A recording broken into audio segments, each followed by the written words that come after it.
Hey, everybody, and welcome to the Pinfall podcast. I'm your host, Elizabeth. This is my co-host, Mark, and tonight we're going to talk about NXT and why... Why? Why what? Why...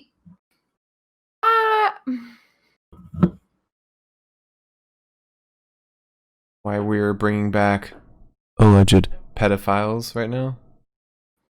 Yeah, I think that's the biggest why tonight. I think that's the biggest why I've got in mind at this moment. Because it's funny, I was enjoying pretty much everything for the most part. It was NXT. It wasn't too promo heavy at all. I don't even know if we have anything that's really... We have something. Promo. Yeah, we've got like maybe one thing, maybe two. And then in the last 15 minutes, they said, you know what? We've had too much fun. Let's make this suck. Yeah. I said last week was too good. We got to bring it down at least 14 notches. Now Adam Ottavino's in for the Yankees. It's time to drink. If you're drinking along with us. Well, Mike's here. Mike! Thank you for coming, Mike. Oh, Mike. Oh, we have a show in store for you. He said he didn't watch Raw or NXT, so Velveteen Dream's back. Yeah, like you missed out with Raw quite a bit, actually. Yeah. It was probably the best Raw episode I've ever seen in my entire life, which is overstating a lot of things. But however, tonight's episode of NXT was a nightmare, and I wanted to die for most of it, which is why we are upside down today, because we're back to this. Mm-hmm. Anywho.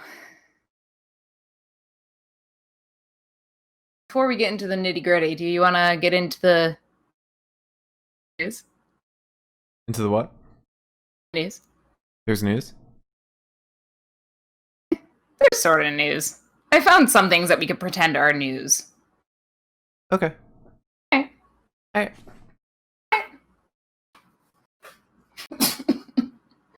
I'm at a loss for tonight when it comes to what we just had to sit through. I'm at a loss for how to get this thing to sit straight. There you go. All right. So, yeah, let's start with this. So WWE has filed for even more trademarks as of late. They have filed for the trademarks of the names Pretty Deadly, The Hunt, Zach Gibson, which is funny because I dated a Zach Gibson. And you're gonna love this. Isn't it Carrying? Rinku. Oh. No, that was last week. Right. I said even more. Rinku and Saurav. From Indus Share? So they're not fired. Triple H wasn't that mad. Yeah. He was only mad for a couple weeks. I can't complain. This doesn't affect me anyway. Yeah, it's not as stellar of a list of people as compared to last week, or frankly what they filed for prior to last week when I told you about Karrion Kross. They filed for Dexter Lumis, Drew Gulak, among other names, which is more exciting to me. But welcome back, Splucha. Splucha. So 2 SummerSlam related bits of info. First of all, it is looking like SummerSlam will definitely not be held at the Performance Center. It will also definitely not have fans in attendance, however. I read the opposite. I read that it's definitely not going to be taped where it was supposed to, and instead it's going to be in Florida. There's a happy medium. It's not at the Performance Center, but it is in Florida. Yeah, I guess that's fair. And in addition to that SummerSlam news, although WWE has not confirmed that, or rather, has not said that they have a final winner for the Randy Orton-Drew McIntyre match, there is quite a lot of news going around as of recently that Randy Orton is walking away with his 14th title or WWE Championship, whatever. Which, frankly, I kind of don't know how they're going to quite do that. After the death of Ric Flair 2 days ago. However, I don't know how they're going to get that one over, but that's fine. But I guess it does kind of feed into my idea. By the way, this might be an idea that was fed to me from somebody who watches this podcast. It may have been in our chat at one point in time, but I have forgotten that it was in the chat and have thus convinced myself that it was my own thoughts. So I apologize. But it serves my thought process of Drew losing it away from, like, when he's not in front of fans and then winning it back when he is in front of fans. Because, like, the whole thing was, oh, it sucks that he can't celebrate that he has this title in front of everyone. But also, I found the article that I saw, and it says PW Insider confirmed today that SummerSlam will not be taking place in Atlantic City. Weird that it would have taken place there. And the show will be held at the Performance Center. Wait, were you reading that? It's WrestlingNews.co. Of course, this is like the one night that I did not bookmark my my articles. I want to add that to, like, our SummerSlam, like, wagers and stuff. Will it be held at the PC or not? Or the PC parking lot? I mean, you know, it's nice enough outside, maybe. Sure. I mean, maybe not in Florida. Everything's a backlot match now, baby. Vince needs those views. No, everything's in the swamp now. Please don't make me choke on this, Bonnevie. This is not good. That way they don't have to film any actual fighting. It's just all darkness. Oh, well, we can't have darkness anymore. We can't have darkness anymore, because last time we had darkness in a WWE match. John Cena died? Ric Flair got his head kicked off. Oh. Yeah. So somebody died. So rest in peace, Rick. We've had Ric Flair die and John Cena die. Okay, so no more darkness. I want to add to the news that for some reason our grocery store near us is carrying Old Bon and Vive. I didn't realize, but this has not only carbs, but also sugar in it. And New Bon and Vive doesn't. So this stuff tastes like absolute crap, and it's kind of killing me. That aside. So Shotzi Blackheart's car was stolen. Yeah. I read that and I was like, this could be kayfabe. But then they went the whole show without acknowledging it, and she came out without her helmet or anything, and I was like, okay. She actually had her car stolen. Yeah, it kind of, the way she tweeted about it made it kind of feel like it was just like, oh, well, car's gone, so if anyone sees it, let me know, I guess. Because I feel like if it were kayfabe, we would have gotten, like, a response from somebody, like maybe Mercedes or something. Yeah. Robert Stone. Or it would have been in, like, a promo. And like you pointed out, she actually put her license plate number in the tweet. Yeah, which I don't feel like it's something you would do if it were, like, a joke. Not a joke, but, like, if it was, like, part of a story. Like, a license plate number, if you've got, like, $5, you can pretty much trace that to, like, the house the car is registered to. Yeah. I would know. They might run with it though for a storyline. It'd be interesting to turn it into, but also, I mean, I don't know. We're just starting to see more of Shotzi, so we'll see.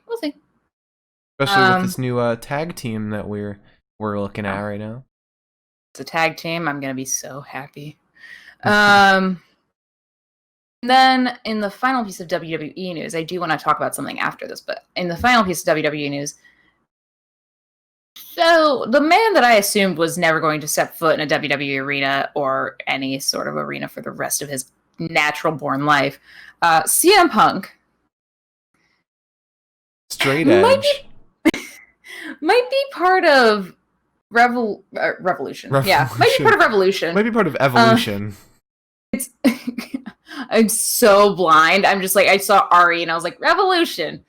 Might be part of Retribution, which kind of almost makes sense, I guess, in a weird way, because like the whole thing of Retribution is that they hate WWE, and who better to lead that band? Yeah. CM Punk. Did you see the tweet that he said that kind of alludes to that? No, I didn't. I meant to mention it, but then I never looked it up because that's how good of a news reporter I am. I think WWE tweeted something about Retribution, and his response was, "I know a thing or two about Retribution," and then WWE retweeted it. So I think that's fairly obvious. It's like they want to ruin surprises. If we're getting CM Punk back now, I mean, it was kind of rumored that he might be coming back soon because Vince is like, I need views for the love of God. Like, if I don't get views soon on Raw, especially, I'm gonna lose my absolute head. Mm-hmm. But I guess it sort of makes sense. Mike I kind of think that he'd be coming back as. Mike said, if CM Punk comes back for that, I'll donate $100 to anyone's charity of choice. So, Mike, got a feeling you're gonna have to donate $100. I'm sitting on the fence on this one. I'm not so sure. Out of context of who CM Punk is as a human being, it makes sense. Because he has nothing but ill will towards WWE. However, in context of CM Punk, I just do not see it happening. I feel like he's just talking shit. Yeah, I mean, but the fact that like WWE retweeted it. WWE retweets everything. The wrestler could say, I smacked a duck in the teeth, and the WWE would be like, sure, go for it, buddy. I mean, WWE might have retweeted that Oney Lorcan tweet. The funniest tweet in the world. Now it's gone. Yeah. Actually, speaking of, I want to screenshot Tony's one tweet that I made. But while I go to do that, I do want to mention one tiny little thing that is important to this podcast in a sense. So I accidentally got myself a job. Accidentally. And it means almost absolutely nothing for this podcast. But just in case, I do want to say that there might be some times going forward in the future, I'm going to try to make sure it is as little as possible. There might be some times where the podcast will have to sit off for a day because I have things I have to do. We will make sure to tell you that that's going to happen very much beforehand. And I'm going to work really hard to not have that happen because this podcast is sort of more important to me than anything else at this point in my life.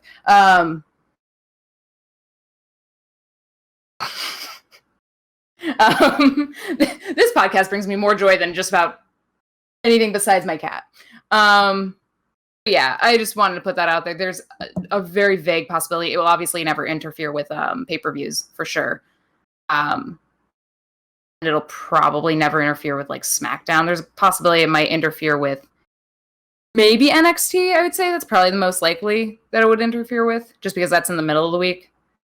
And what I'm doing probably wouldn't be needed in the middle of, or on a Friday.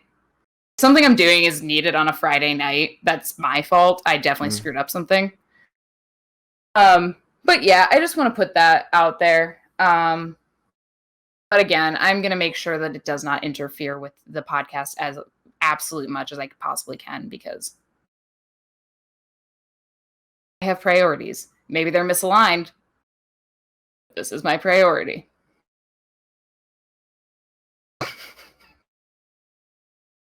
If it needs to come down to it, I'll do like a self podcast. I'll do it on my own.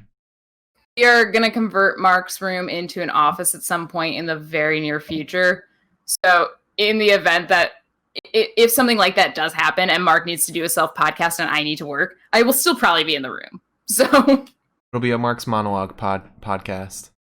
It primarily might just interfere with how long things go and stuff like that. But again, I don't want to because I enjoy wrestling doing this. Well, yeah. I also enjoy the people that watch this, and I don't want to not do this. So again, it's gonna take heaven and earth to make me not do this podcast. If it interferes on a day or something, but I'm not stopping this. I'll go down swinging on this one. Anywho, I guess celebration because I've got a full-time job again. Woo! Yeah. Now we talk about Velveteen Dream. Must we though? We've got so much in between all of that. I don't think we. It's funny because this first match, I'm looking at it now, and I'm like, did that really happen tonight? All right. Shall we? Oh God. We have to get another case of hard seltzer. I can't drink this. It's cloyingly sweet. It's sort of have you ever had seltzer? Have you ever had essenced water or whatever where it's flavored water? Yes. Okay. It's basically going from drinking a seltzer to drinking that. I'm I can taste the sugar and it's giving me a migraine. And Mike, to answer, I'm a bit of a snob with my hard seltzers. To answer your question, Mike, the show was a banger for the first 15 minutes. And then it went downhill. I wouldn't say first 15. I'd say it went a little longer. It was a good time. It was a weird time. It was an okay time for the most part up until the end. Yeah.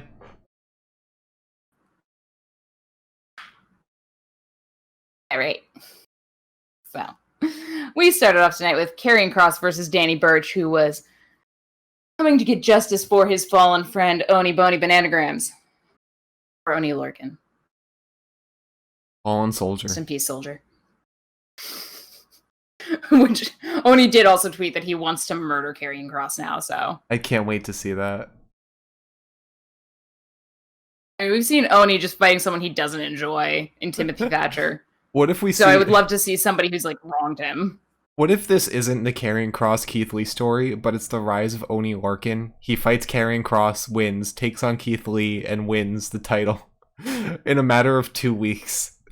You know what? Fine. Absolutely fine. I'm in love with him. He's such a psychopath. If I was writing this, that's what I'd do. I would just have, out of nowhere, some random ass dude just beat the two biggest wrestlers right now. Listen, Dexter Lumis isn't there to stop him, so the only person that really stands in his way at this point is Timothy Thatcher. And even he's busy. Would you call what he's doing being busy? He's mad about Finn. That's the word you'd use. Yeah, no. I got things to say, but I'm gonna save it for later. So we start with Karrion Kross versus Danny Burch. Danny basically comes out and says, "Ring that bell right now," because if you don't ring it now, I'm gonna kill him. Yeah. Danny starts off kicking. He headbutts Karrion's bicep, which apparently affected Karrion in some way. Didn't look that intense.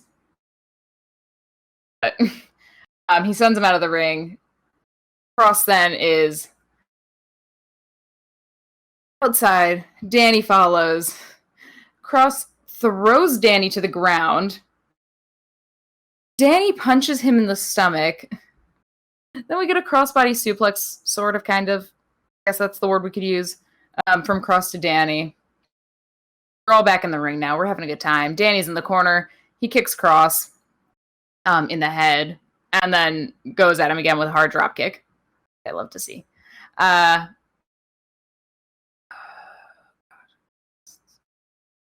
Anyways, like the Yankees game right here, and I'm about to have a conniption. You want me to take over? You You want me to take over? Nah, I got this. I took these notes. We then get a suplex to Cross and a cover, but Cross sort of kicks out. Yeah, it's fine. Danny used Cross's own move, which isn't really Cross's own move, but they used the name for Cross's move for this. It was pulling Karrion's head back. They were calling it a crossface because that's his thing. It's the crossface, but it's got a K. And they tweeted about it later, and I was like, well, in theory, it's just also called a crossface. But Cross then lifts him up entirely. Just as this is happening, he's like, nope. Suplexes him. Poor Danny Banani looked a little sad. He looked a little tired. He wasn't looking too hot. He punched Cross with like the last ounce of energy he had left in his body. And then Karrion saw the wounded animal as he was going and a sleeper hold on him. He passed out. Karrion wins. And then things got weird. Because Keith came out, and understandably, Keith is mad. Keith has every right to be mad. Because also, where is Dijakovic? Retribution. There's not a single man on Retribution that is as tall as Dijakovic. Also, Dijakovic's dead. True. I think so. I just want somebody to take a shot every time I say that being said. All right, that'll be the next wager on SummerSlam. I'm not gonna be able to talk. So Keith comes out, he's mad, storming down that ramp. And Karrion's kind of just like, nope, no sir. And he marches himself out of the ring as Keith gets in. Keith calls him, like, bold-faced, right there, a bitch. Keith said, I have a little extra money saved up. I don't care about this fine. He came out with a contract in hand. He puts it at the edge of the ring for Karrion to sign. Scarlett, ever the loyal companion, takes it, hands it to Karrion. Karrion signs it. Scarlett then takes the contract and kisses it. Kisses it once. A little smooch. Wish it were me. Slides it back into the ring. Keith says, gotta make sure that he actually signed it. Opens it up, and a fireball comes out. I want to know how they did that. Or is Keith Lee just fighting David Blaine at this point, not Karrion Kross? Like, what special effect did they use? I mean, like, I feel like it's gotta be something. It's gotta be something like along the lines of like what magicians do, like where they're like Shazam. It's like smoke. However, like if Scarlett turned to the wrong page, her face would have gone up in flames. I think the assumption here is that Scarlett kissing it is what imbued it with power. That's the assumption, but like practically, unless they just took advantage of the fact that it's not in front of an audience, filled it with a fireball somehow, and then Keith opened it. Also, Keith, I guess, forgot like his reading glasses today because he holds it up like to his face, like I would with my notes right now. Also, why would he holds it up to his face and he's like, why would he need to open it up again? He could have just had it passed to him and be like, okay, thanks. Give it to Triple H. Triple H would have his eyeballs burned off. He's just like, I wonder how he actually spells his name. Like, opened it up, he's like, just... You know, to be fair, this is a slightly more Hollywood-esque style of storytelling that they don't normally use in NXT. Yeah. So that's cool. Did we need a split screen of Keith going to the ambulance and getting carted off to the hospital during the next fight. No, we didn't need that at all. I don't know why we had that. That went on for way too long. No, if Karrion like came running at Keith with like a spear, and then Keith was like, "I'm bleeding out," I'd be like, "Okay, I understand why we're following along with this, in spite of the fact that there's a match happening." That's a bit intense. No, Keith just kind of had his eyebrows burned off. Yeah. Happens to the best of us, buddy. Don't worry about it. You gotta draw him in. Be fine. You got a wife, she'll figure it out for you. Take lessons from Bobby Lashley. It's alopecia. Yeah, but he still draws on his eyebrows. I'm glad this podcast is not bigger because you would be canceled and I'd be canceled alongside you. I'm not making fun of Bobby Lashley. I'm just saying. I'm sure he has very helpful advice when it comes to no eyebrows. I was just going to say you could consult a YouTube video. Anyways, Mark decided to take the mean route. I love Bobby Lashley. How dare you? I stuck up for him even when you hated him. Yeah, that's fair. Oh my god, I'm sweating again so much. It's so bad. Remember last Monday when Bobby was like just sitting on that like cart or whatever, just like lounging. My boy. Anyways, so as Keith Lee is dying due to fireball-induced stress, we then have Drake Maverick versus Killian Dane. And you might say, why is this match happening? And let me tell you something. You don't really figure it out. Yeah. Even when you figure it out, you don't really figure it out. Yeah.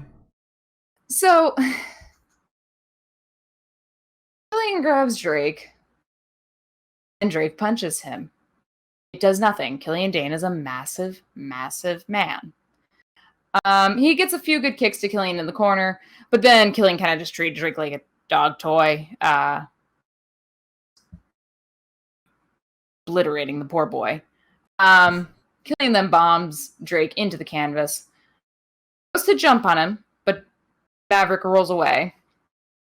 Drake gets a nice drop kick in. He's kind of getting his little kicks and punches in and all this, you know, kind of Candice LeRae-esque.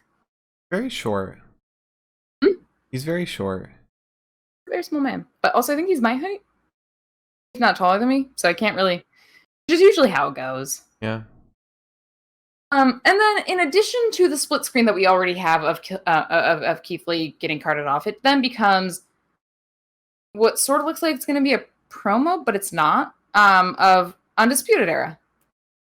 My boys. Hey, Bay boys, if you will. Yeah. They pull up in a car. Roddy's in the backseat, not in the trunk this time, thank God. And that's it. It's silent. They all get out of the car. They didn't park in a parking spot. They just pulled up, got out. LA will take care of that.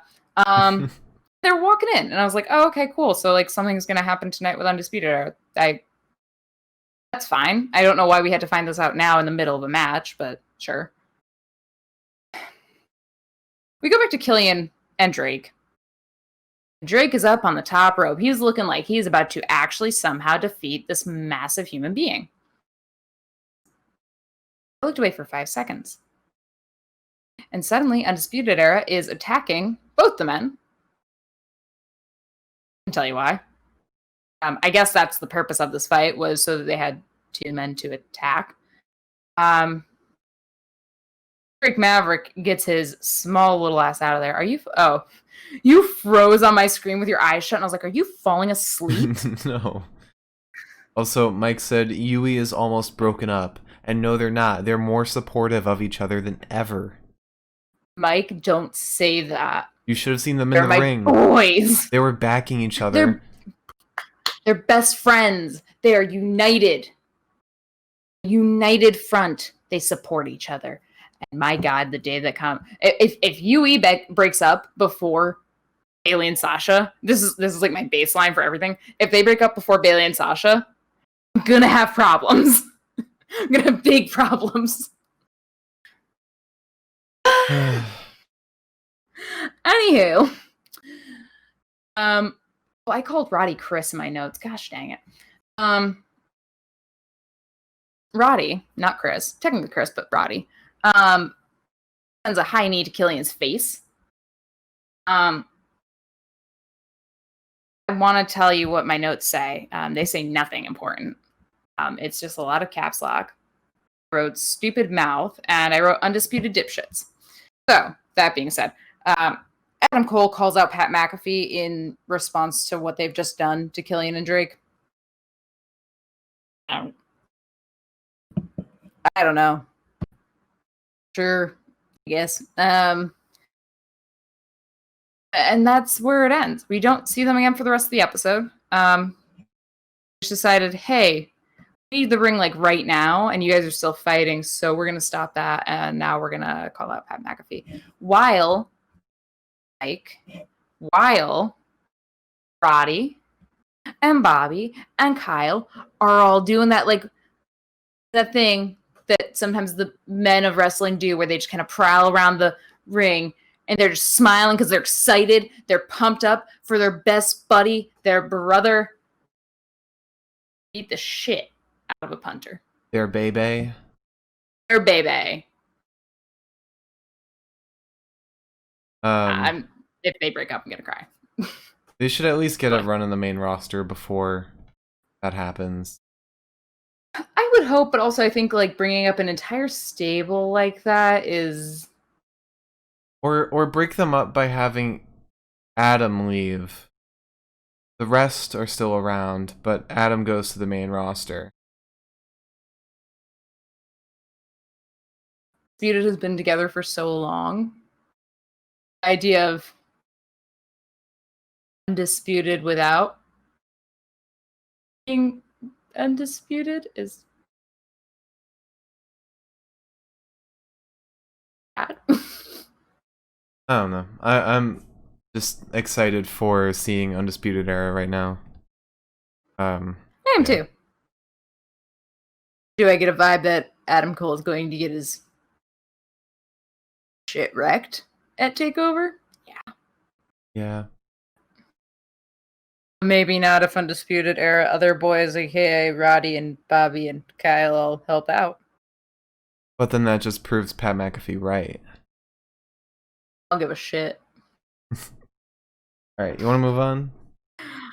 I guess. Then we had a Kushida promo. It wasn't anything special. It was just him saying that he's excited for his match tonight. He's gonna win. Joke's on him. And then we had sweet Tyler Breeze. Oh, I thought you were talking about Santos Escobar. Sweet Prince Pretty versus Santos Escobar. Don't remember. Fandango.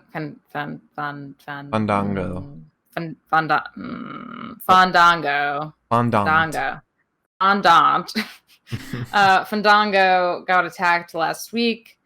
Tyler Breeze was left alone, and then he helped defend his friend, and by that I mean he didn't actually defend his friend at all. He also got beaten up. So you're welcome, MLB. I'm happy I watched.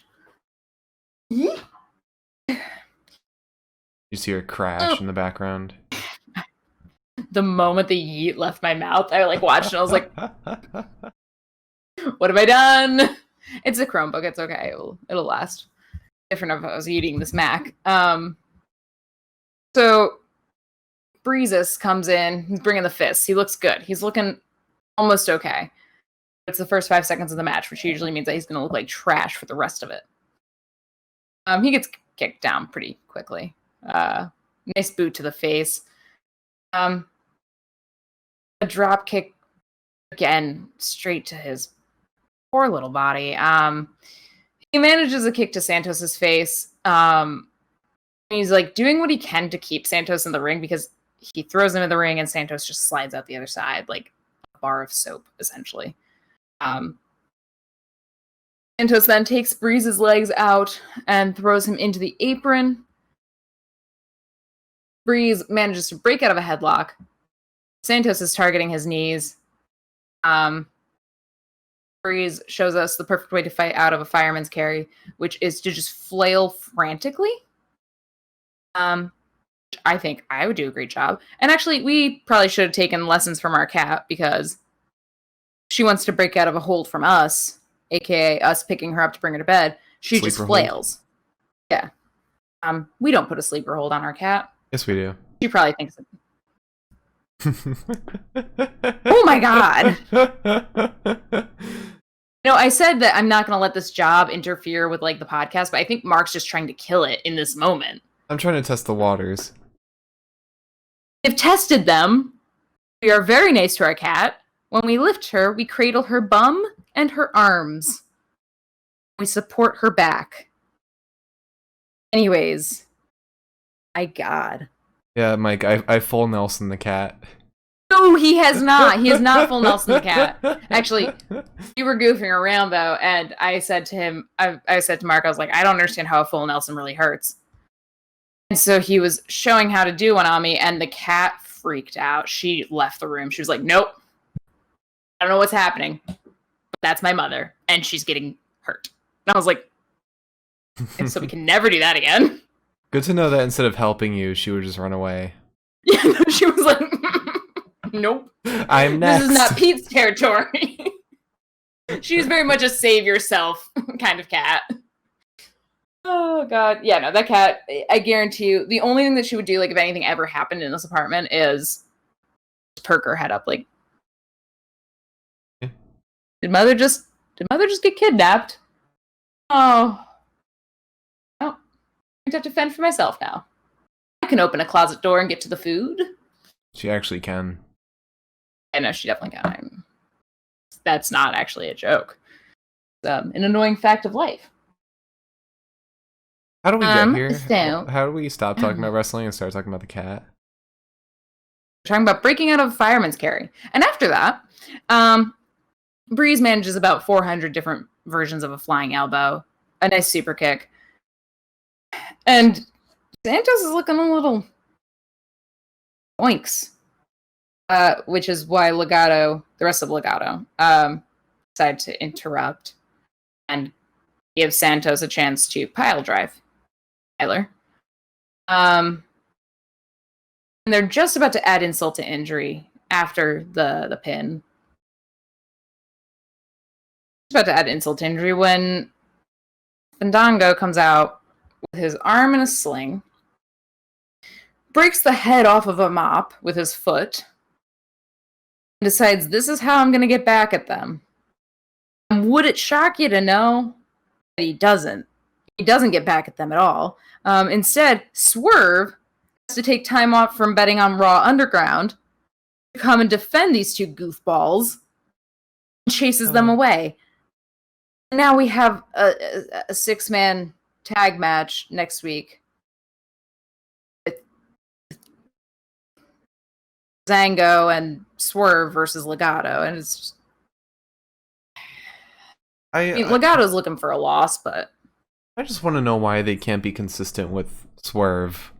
They have him betting on Raw Underground, they have him on 205 Live, and they have him on NXT. Like, also, why are they not keeping the storyline to NXT? Why are they also bringing it to 205 Live, where much less people watch it?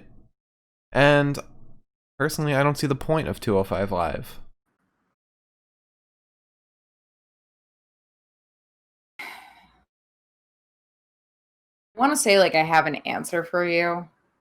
I don't know why they're carrying storylines through, but they're probably carrying the storyline through because they want people to watch 205 Live.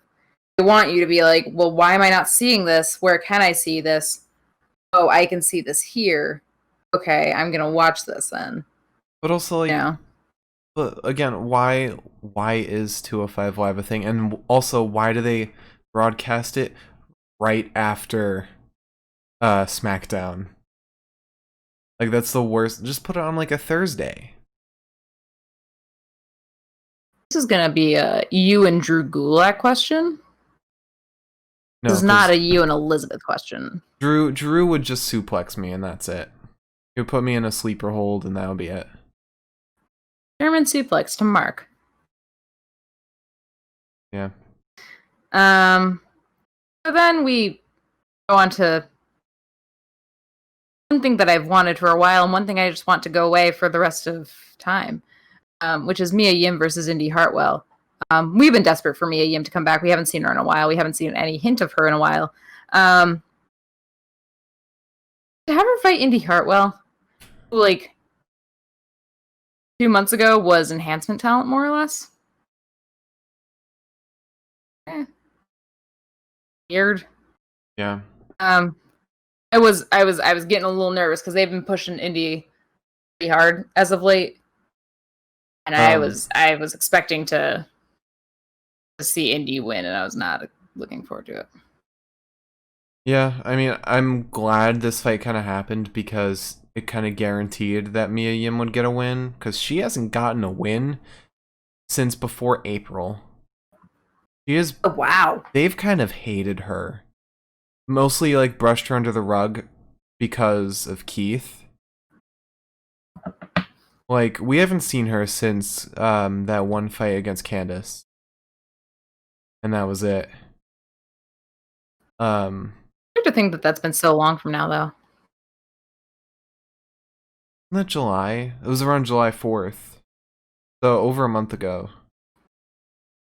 Yeah, it was around the Great American Bash. Yeah. That was like the opening fight. Oh yeah, it was. Anywho, I don't think she was in that opening fight. Oh yes, she was. It was an elimination match. All right, well, still. Anyways, so Indy starts out strong. She stomps Mia. Clotheslines her. Mia ends up taking her legs out and then snags her with a little basement drop kick. Then takes out Indy's entire face. Gets her little cannonball going. She's looking good. That stressed me out. I did not want her to look good like that early in the fight.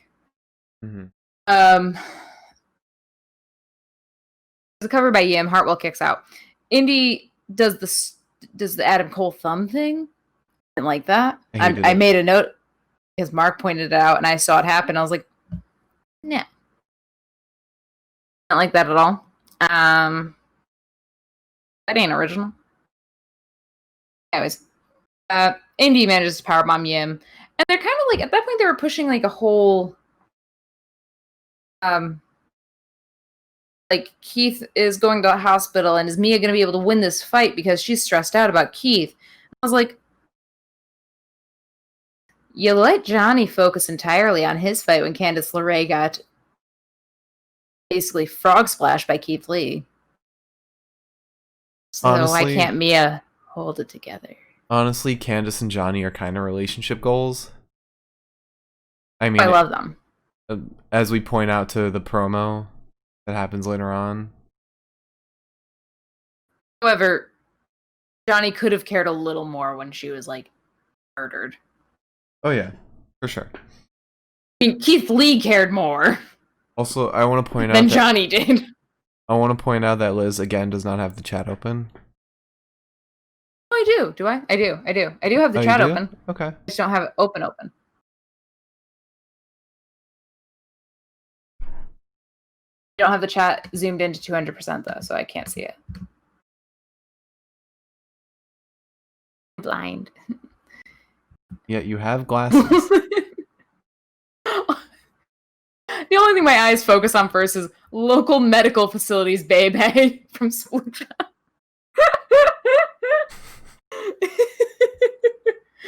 Oh god. And yes, it is Schrodinger's chat. Or Chat. if you like to take French, chat, because then it's still the same damn thing. Because chat is cat. Oh, Elizabeth, you're so cultured. Proud of yourself? No, I'm going through a lot. Anyways.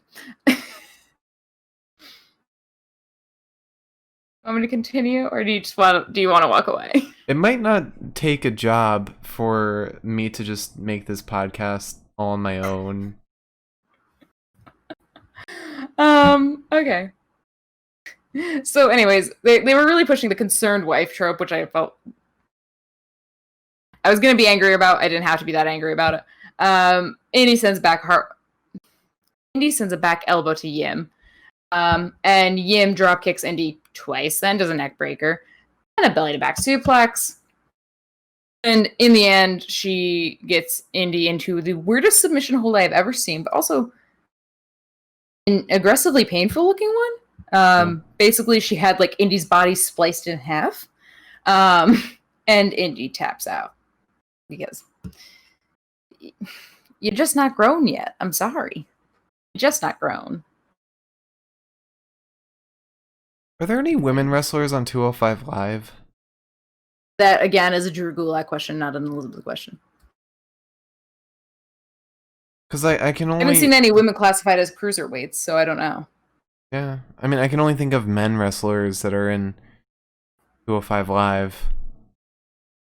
Most prominently, Tony Nese, who's basically Nese.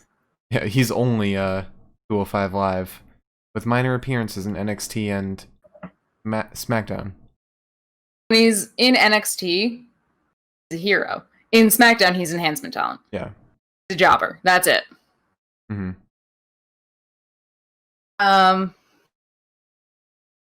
Honestly, like, there could be somebody that's, like, really big in 205 Live. It doesn't matter to me. It's Tony Nese. He's the cover boy for it. Yeah. No one else.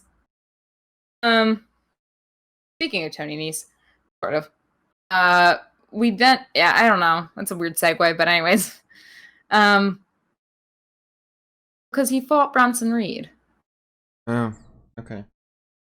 He had Bronson Reed versus Damian Priest. This is where it started kind of going downhill.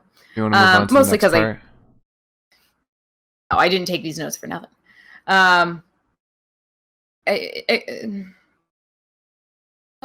We'll get into it. Anyways. So,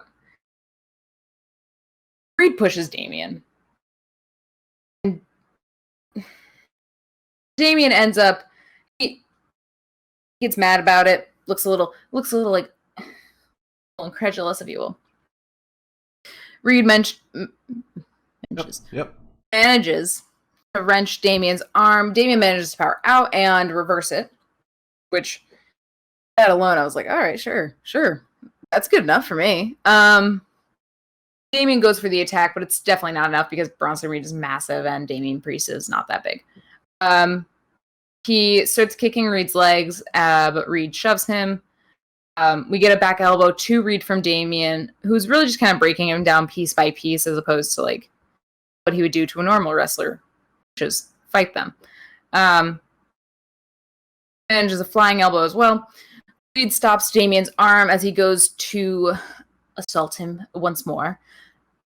And then it kind of just becomes Reed's game. Bronson slams Damian to the canvas, Damian turns it around, gets a headlock on Reed, goes for a super kick, but is caught by Bronson, who throws him to the mat, then does a senton. He covers, somehow Damian manages to kick. Damian gets like 1 second win. He gets like a Montez Ford in Monday Night Raw 2 weeks ago. Level of like energy. It's these rapid fire hits going on.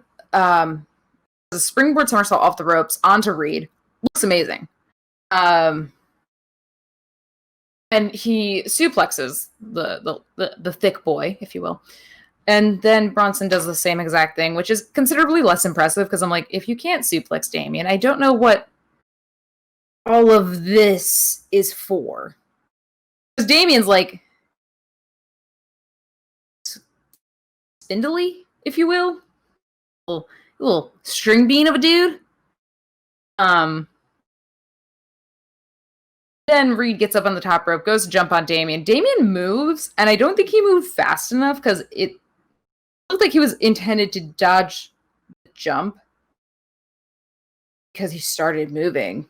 But Bronson landed on like half of his body.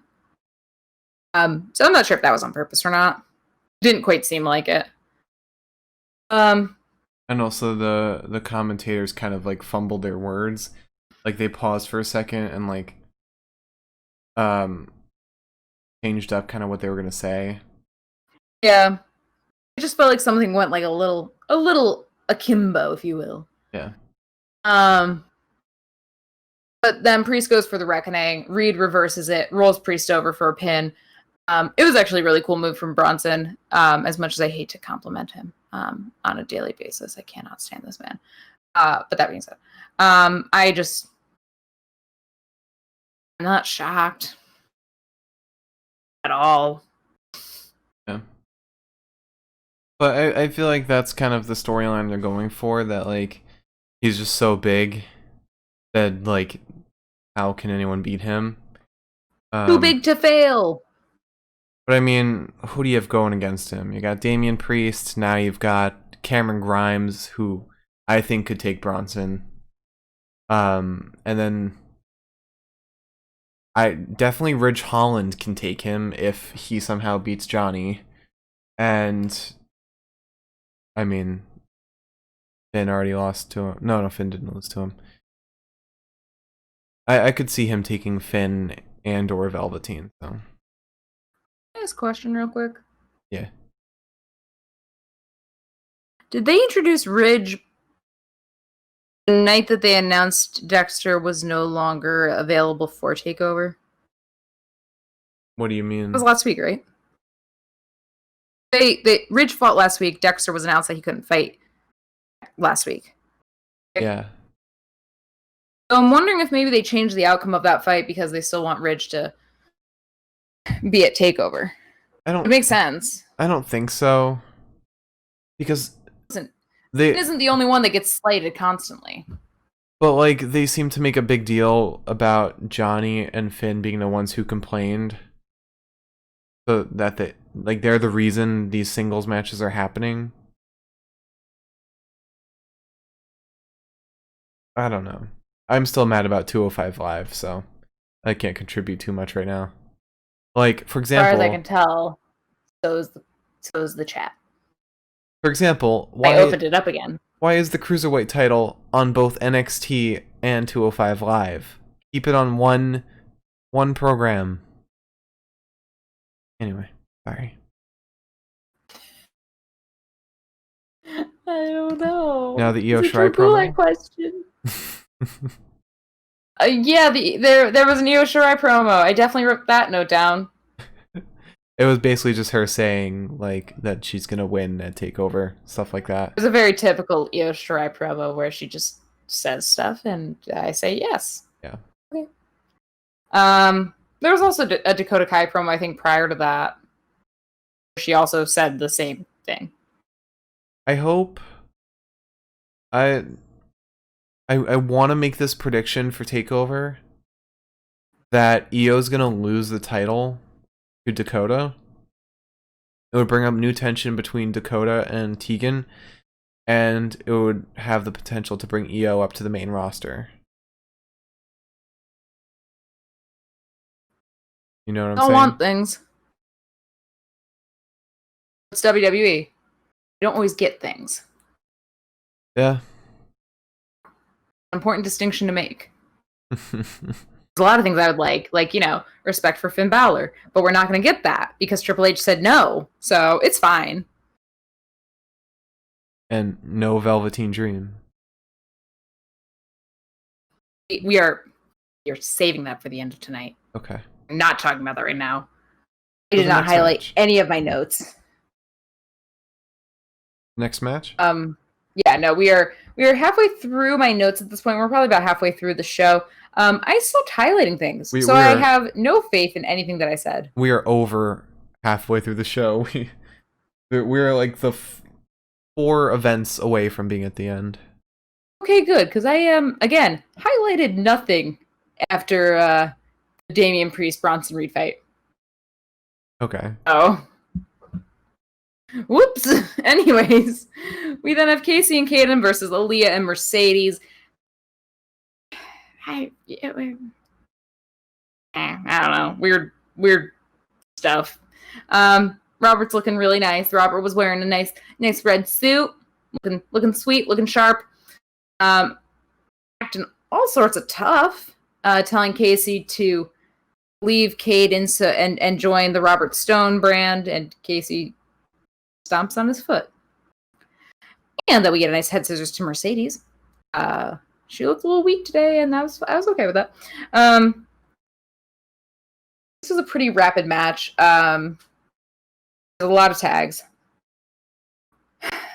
Aiden ended up getting in. Casey managed to take Aaliyah's legs out. Which was a cool move. Leaving her face. Yeah, it was. Casey kind of proved herself to be very good as like in a weird way to say this, but the same way that King Corbin's just like in the ring, out of the ring, in the ring, out of the ring. Yeah. She kind of did the same thing. I guess it's more impressive for somebody like Corbin because he's massive, while Casey is like a little weasel. Casey is 95 pounds of, I guess, muscle. Yes, Milam, this is the first time Casey's been on NXT in a while. Yeah, she hasn't been on for... Since her and Kaden fought Raquel and Dakota. And we haven't seen Raquel in a long time. Yeah, that's a question I have. Because I don't even think, last time we saw her, I don't think she was fighting. I think she was just vibing on the sidelines. Maybe. So Mercedes gets tagged in. It's a face buster to Kaden. She covers. Casey comes in to break it up. Aaliyah just kind of attacks Kaden at that point. She gets tagged back in. See a really strong belly to back or back to belly suplex with Kaden. I think probably at the hands of Aaliyah. Mercedes then has Kaden against the ropes. They're punching each other. It's whatever. It's not that big of a fight. Kaden ends up going to tag, but Mercedes just drags her back into the middle of the ring because she thrives on pain. Casey finally manages to get back in. She goes off on Mercedes, looking lovely as ever. Somersaults onto Mercedes, covers, but it's broken up by Aaliyah. Kaden then attacks Aaliyah. Mercedes then attacks Kaden. And Mercedes Fireman carry suplexes Casey. Pins her, wins. And then the Lord said, "Here, Elizabeth, have a little bit of good stuff. Good stuff." And I said, "Thank you." Rhea Ripley comes out, and I'm into it. She just attacks Mercedes, and that's fair. Because Mercedes is sort of the reason... I mean, she kind of like bashed her nose up a bit last week on Dakota's shin. Mm-hmm. Mercedes definitely didn't make it better. So she attacks Mercedes. Aaliyah comes to help. Mercedes pushes her. It's like, oh, damn. And then Shotzi comes out to defend Rhea. Suplexes Aaliyah. And Segura Martinez. And then she helps Rhea up as the two other ladies are sitting outside of the ring now. She helps Rhea up, and I was like, am I getting everything I've ever wanted in this life? I'm really looking forward to this tag team because A, Rhea's a star, as Milam said. And B, Shotzi is excellent, but she hasn't gotten the spotlight she really needs and she deserves. And she's probably going to get that now with Rhea. Maybe she's moved away from Tegan so that Tegan can have a feud with Dakota when Dakota takes the title from Io Shirai. It all comes full circle. There it is. I did it. I want everyone to know that if this does come true, Mark will be insufferable and he will not stop talking about it. So, yeah. In some ways, maybe pray that it doesn't happen. Yeah. However, I'm just gonna put this out into the world. I'm gonna manifest. You know, they tell you to do that if you want something badly enough. Instead of manifesting, I don't know, world peace or money, I'm gonna manifest that Rhea and Shotzi become a tag team, and I get to watch them. I mean, you're definitely going to watch them next week when they fight Mercedes and Aaliyah. It's just whether or not they'll be a permanent tag team. Yay! What fun! What fun for all of us. Remember when we didn't like Shotzi? We just didn't like her because she reminded us of someone. No. Or used to know. Yeah. And in theory, we still know them, but we wish we didn't. Anyway, next fight. I'm sorry. I got lost in my facial movements. I'm gonna tilt that down just a little bit. Milam, no, that friend did not ride a tank, but she rode a little mini Barbie car in the same way that Shotzi rides her tank. You know, here's the thing. Oh no. This friend was friends with another friend that ended up making a 40-minute YouTube video about how awful I was. So, let me just say, they used to do burlesque in our college, and I lived with one of the people in charge of the troupe, so I would go to their shows a lot. And she had one very popular routine, I guess you could say, where she rode a Barbie car all the time. It was constant. It was every time that she was on stage. And then I saw Shotzi, who looks very similar to her, except much taller. This person was quite short. She came out in a tank, and it just felt like a nega version of that. And I was like, war flashbacks. No hate to the burlesque troupe, though. They were really good. Impressive. It was like one of the first times we took our housemate to one of the shows once, and he was just like sitting there like,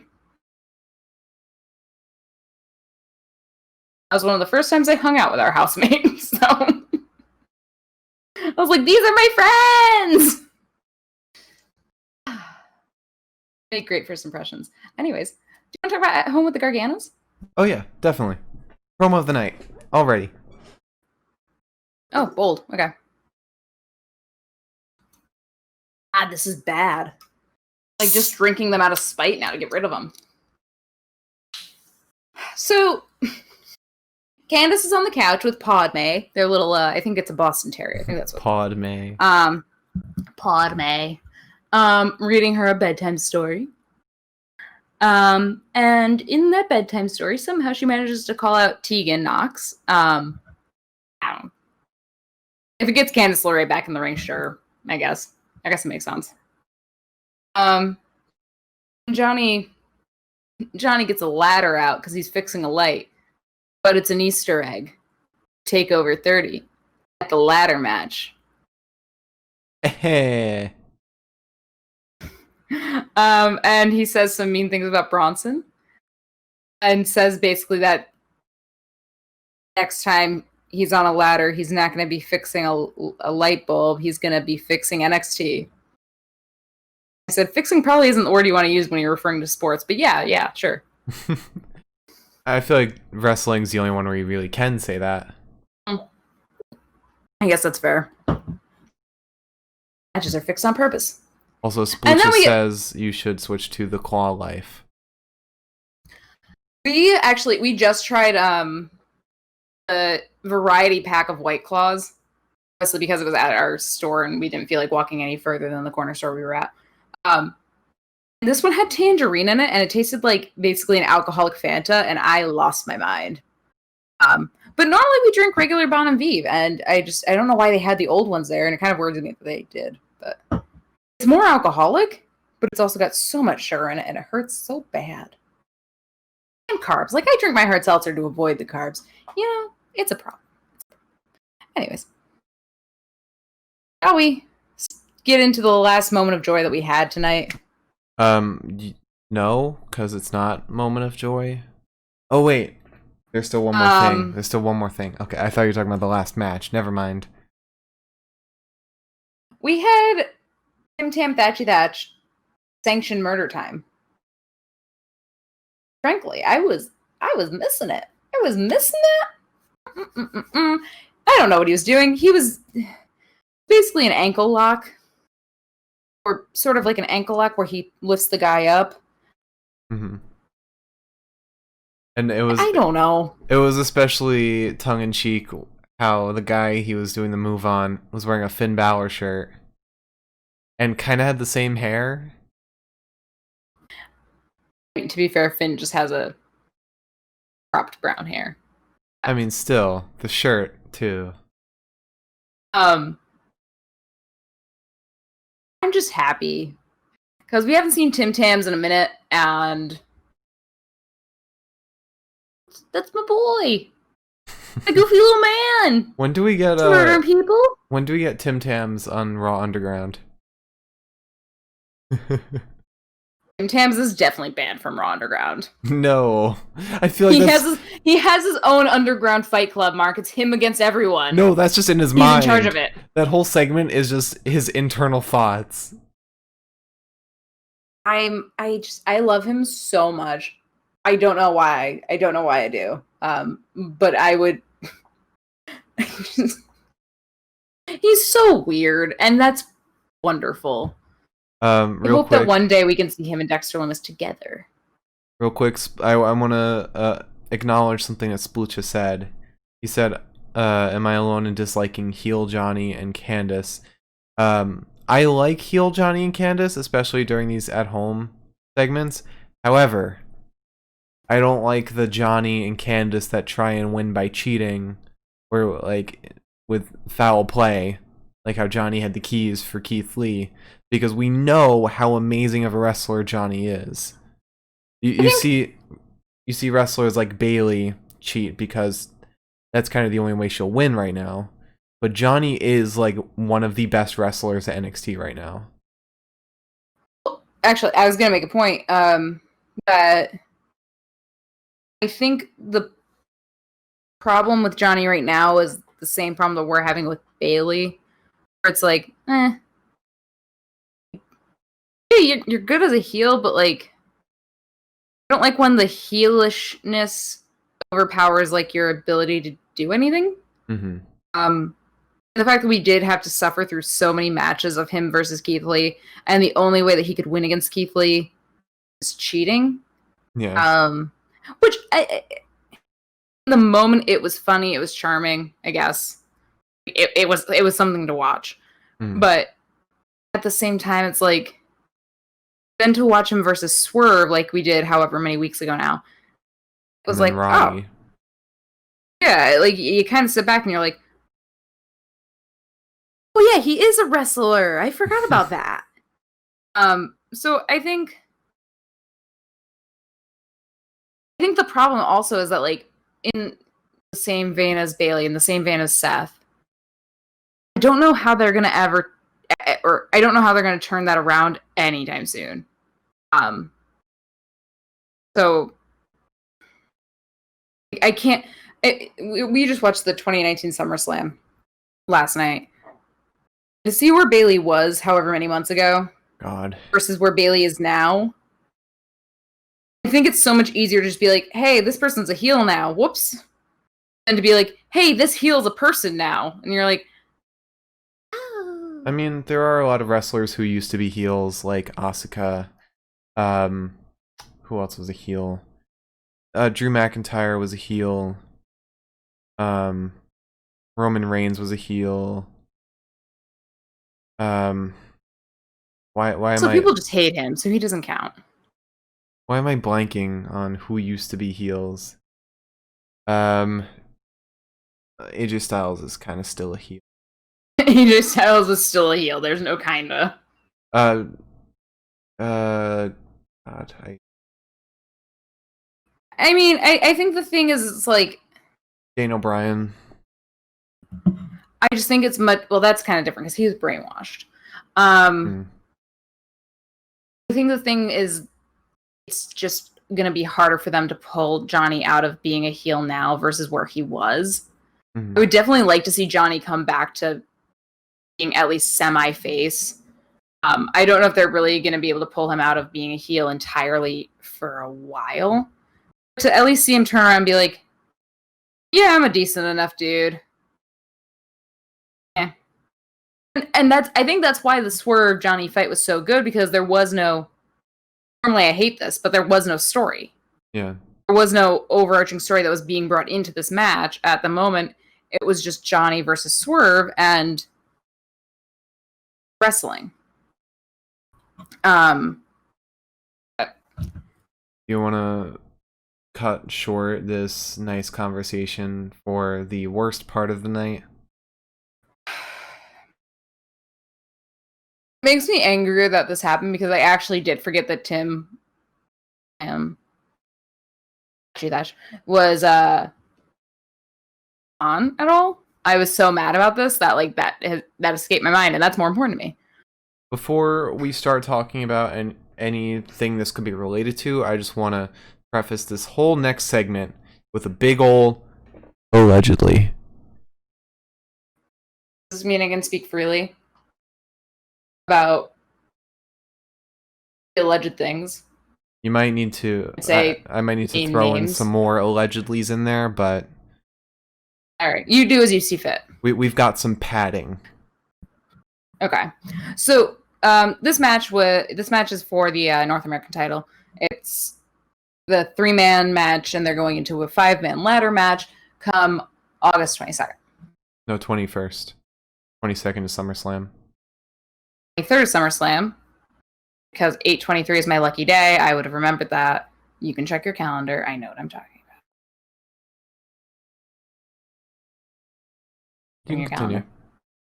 All right. I just want to see your face when you realize that you're wrong. Are you wrong? Yeah. All right. Because I didn't want to be wrong.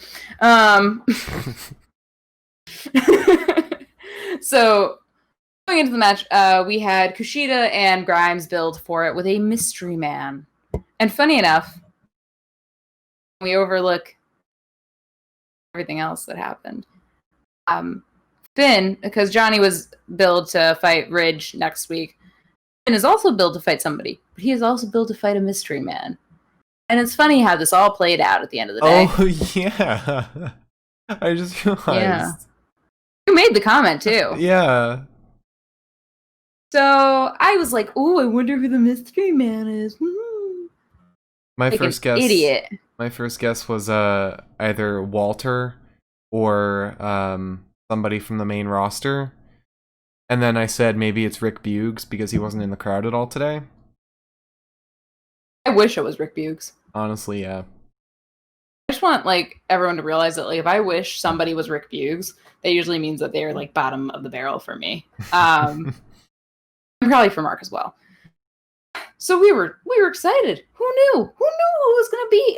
It was a mystery. It was a little guess who, a little Pictionary, if you will. I don't know. I'm thinking of a game. I can't think of it now though. I think the game is actually called Guess Who.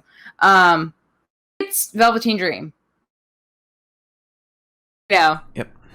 A guy who may or may not have sexted children. Even though there's a voice recording you sent to kids or an underage girl. May or may not have. But anyways, what's accountability in this day and age? let's barrel forward. I said I wasn't going to take notes for this. I lied. I took notes for all of this. I took every single note for this. I took so many goddamn notes. I really thought going into this, it looked like it was going to be Grimes versus Dream. It looked like, because they were on top of each other for the entire match. I thought, okay, Grimes versus Dream. One of them gets eliminated, one of them doesn't. Probably going to be Grimes is eliminated. She's going to fight Finn. Makes sense. Dream goes to the 5-man ladder match. I have to suffer for the rest of my life. It's fine. It's fine. I expected that. So Kushida dodges Dream, sending him out of the ring, and then manages to kick him in the face. And also manages a very beautiful DDT out of the ring, or tornado DDT out of the ring to Dream. Then Cameron Grimes attacks Kushida. I said, hey guys, we have a common enemy here. We should probably focus on that one first. Dream gets back in. He's punching Cameron Grimes. Grimes flattens Velveteen with a clothesline. Grimes then attacks Kushida with a head and arm sub and throws him into the ropes. Grimes then does a hip attack to Dream. Dream basement drop kicks Grimes. And then an enziguri to Grimes from Kushida with the aid of Velveteen Dream, who lifted Kushida's little foot off the ground. it throws me because Kushida punched Dream. Dream super kicked Grimes. Everyone was dead. We went to commercial, sort of. Dean then... Dean? Who's Dean? Dean Ambrose? He's back? Imagine. Imagine if, like, this is all just... It had too many drinks and it's actually Dean Ambrose. That was the mystery man. He's Dean Ambrose again and not Jon Moxley anymore. Odd. You're up there. Dream attacks Grimes out of the ring. I was getting tired. I was getting a little tired of this. I was getting real tired. And he's going after everyone at this point. Grimes throws Velveteen out. Kudos to Grimes, by the way. He did a very good job of keeping Velveteen out of the ring for the better half of this match. Probably the first 7 to 8 minutes, he consistently was just like, you would see Velveteen on the ropes and he'd just be like, nope. I was like, yay, thank you. And then I got exactly what I was asking for. Grimes and Kushida were on the top rope. They both jump off with Kushida getting Grimes into an armbar as they land, which was very impressive. It's broken up by Dream. Ben goes all over Kushida.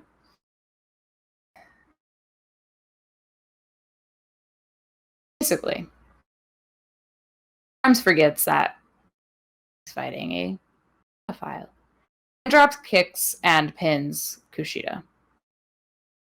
Which means that Triple H hates Finn Balor. Because now, not only is Velveteen Dream fighting Finn Balor next week, but also because Finn Balor's not allowed to win a match after he beat Damian Priest at the last TakeOver. It's not allowed. He's not allowed to win. He's not allowed to beat anyone. And I can guarantee you sure as hell, he's not allowed to come near a title. So not only is Velveteen Dream going to fight Finn next week, but then Finn has to lose to an alleged pedophile. So it's fine. It's fine. It doesn't bother me at all. I'm fine with it. I'm fine with everything that's happening. Look at it this way. Look at it this way. Can I just do my last note? My absolute last note. After the end of the fight, Dream starts attacking Kushida, which doesn't make sense because it's like, oh, well, you've got another chance. Why are you attacking the guy that got pinned? Wouldn't you want to just go after Cameron? It doesn't make sense to me. It doesn't make sense. It doesn't make sense. That's all. That's all I had to say. Think of it this way. Finn can beat Velveteen, allowing Velveteen to move on with his own story, instead of just immediately being brought back and going for a title.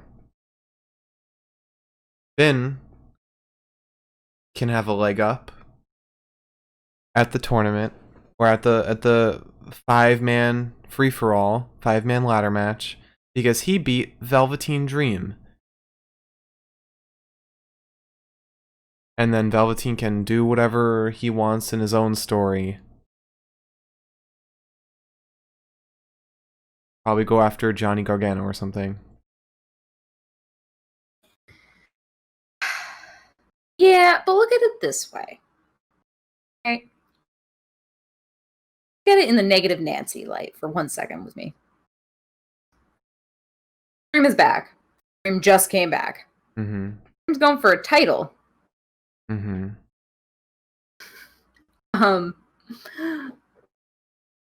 was he doing at the last TakeOver? By the way, what was he doing? He's going for a title. Yep. So, look at it this way. Dream gets the title. Adam Cole loses to Pat McAfee. Adam Cole sees Dream with a title. He doesn't have a title. He's on the other side of the fence. Roles are reversed in comparison to last TakeOver. And then I have to suffer for months. Or, look at it that way. If you want to think about it in the negative way you're thinking of, Dream gets the title, God forbid, and that means he can't move to the main roster for a while.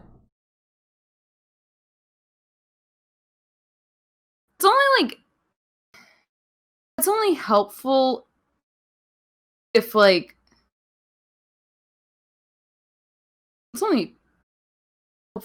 someone else moves up at some point. Adam Cole. Yes, Mark, and then I get Undisputed Era breaking up. That doesn't make me feel any better at all. Johnny Gargano, then. Or Finn. Oh, no, Finn doesn't want to. He wants nothing to do with the main roster. Cameron Grimes. Fine. Sure. To the Raw! He would fit in pretty well at Raw, I think. He'd fit in well at SmackDown, where he could be part of the Wyatt family. Okay. No. I think even Bray would, like, come up near him and be like, no. To the swamp! Anyone else. Oh my god. I just want... Listen, by the way, Splucha, I don't want Pat McAfee beating Adam Cole at all, but I feel like he's talking a lot of trash, and I'm getting nervous, okay? I'm getting a little nervous. Any whoozy what's-its. So yeah, we had a fun episode up until the moment Velveteen Dream decided, I'm back, here's my couch. And then he, like, basically tried to make out with the North American title, and I was like, it's not a 16-year-old girl, you can back off. A piece of metal on leather. Make out with it. That was weird. He did. Went up to him, he was like,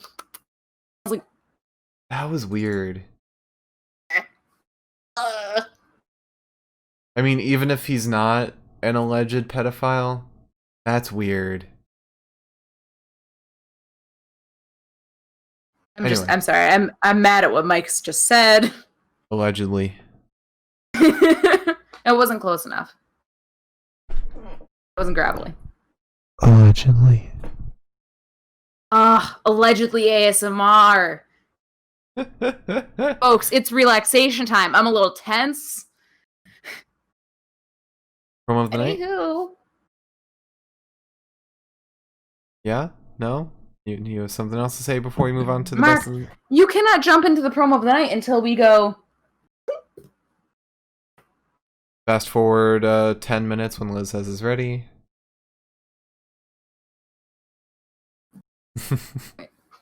Oh. Might actually be 10 minutes. There we go. Alright, so... Would you like to begin? Promo of the night. So, we started off with Keith Lee in the first promo. I'm gonna ignore what just happened. Going off to the hospital, or the local medical facility.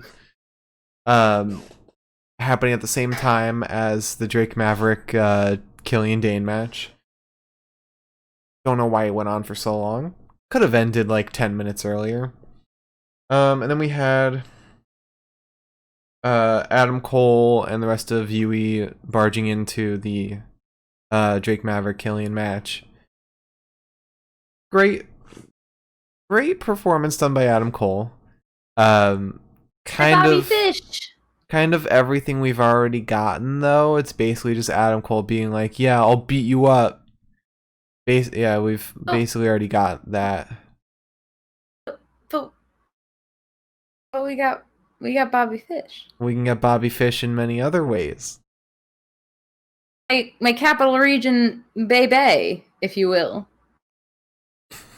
My hometown hero. And then after that, we had so much older than me.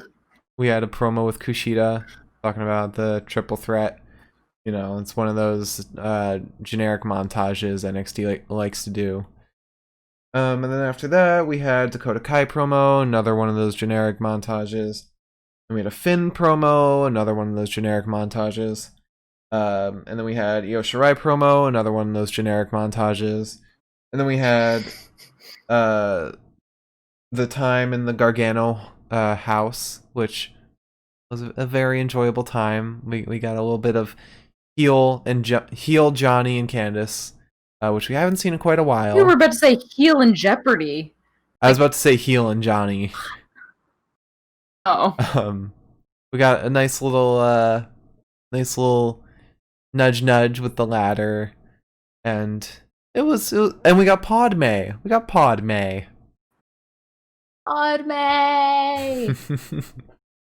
And then after that, we had Tim Tam Thatchy Thatch with his sanctioned murder time. Tim Tam Thatchy Thatch.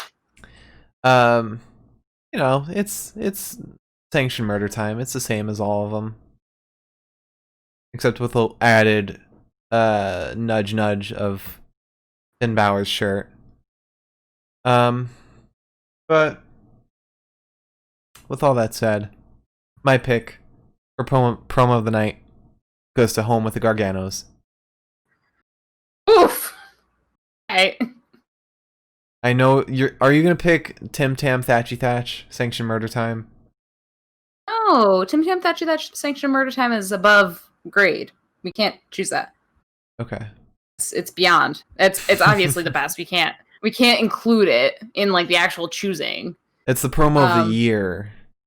Yeah, no. If you mash all those up together, just Timothy's eyes as they widen as he murders someone. You can see all the other promos in his eyes. It's art. It's art. However, no, you silly, silly man. I'm choosing Adam Cole. I got my Undisputed Boys. They're Really? best friends again. All tight boys. So close. Best friends. And up two men that mean nothing to them. Nothing. With the added, like, them beating up Drake and Killian, I could see it, but you don't think it's just the same thing we've gotten this whole time? No. Oh. If you think about it, no. If you think about it, if you really think about it, you use your little ticker up there. Think about it. We actually have not gotten this. Recently, obviously. Last week, we got our first in WWE interaction between Pat and Adam. Adam said, "Hey, idiot, I can hear you." And I was like, "How can you hear him? I can't hear him. That's crazy." Anyways, so while last week that should have gotten the promo of the night, if it didn't, because Triple H pushing a man twice. Ooh, farewell. My soul left my body. However, back to being a serious person. No, this is the first time that we have seen Adam Cole call him out. I respected it entirely. He scared me a little bit. He got the crazy eyes. Was very much down with it. And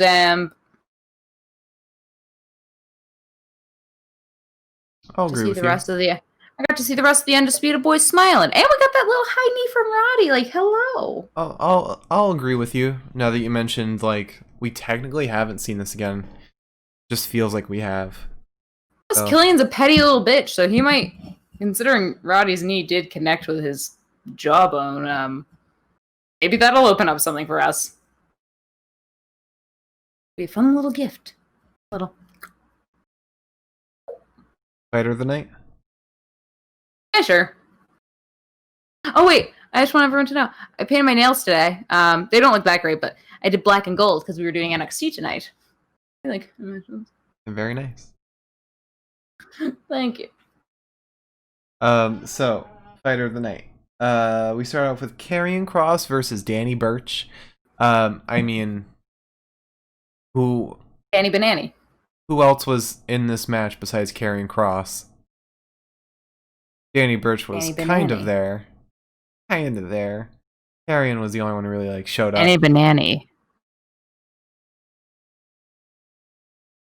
He was as present as Bananagrams.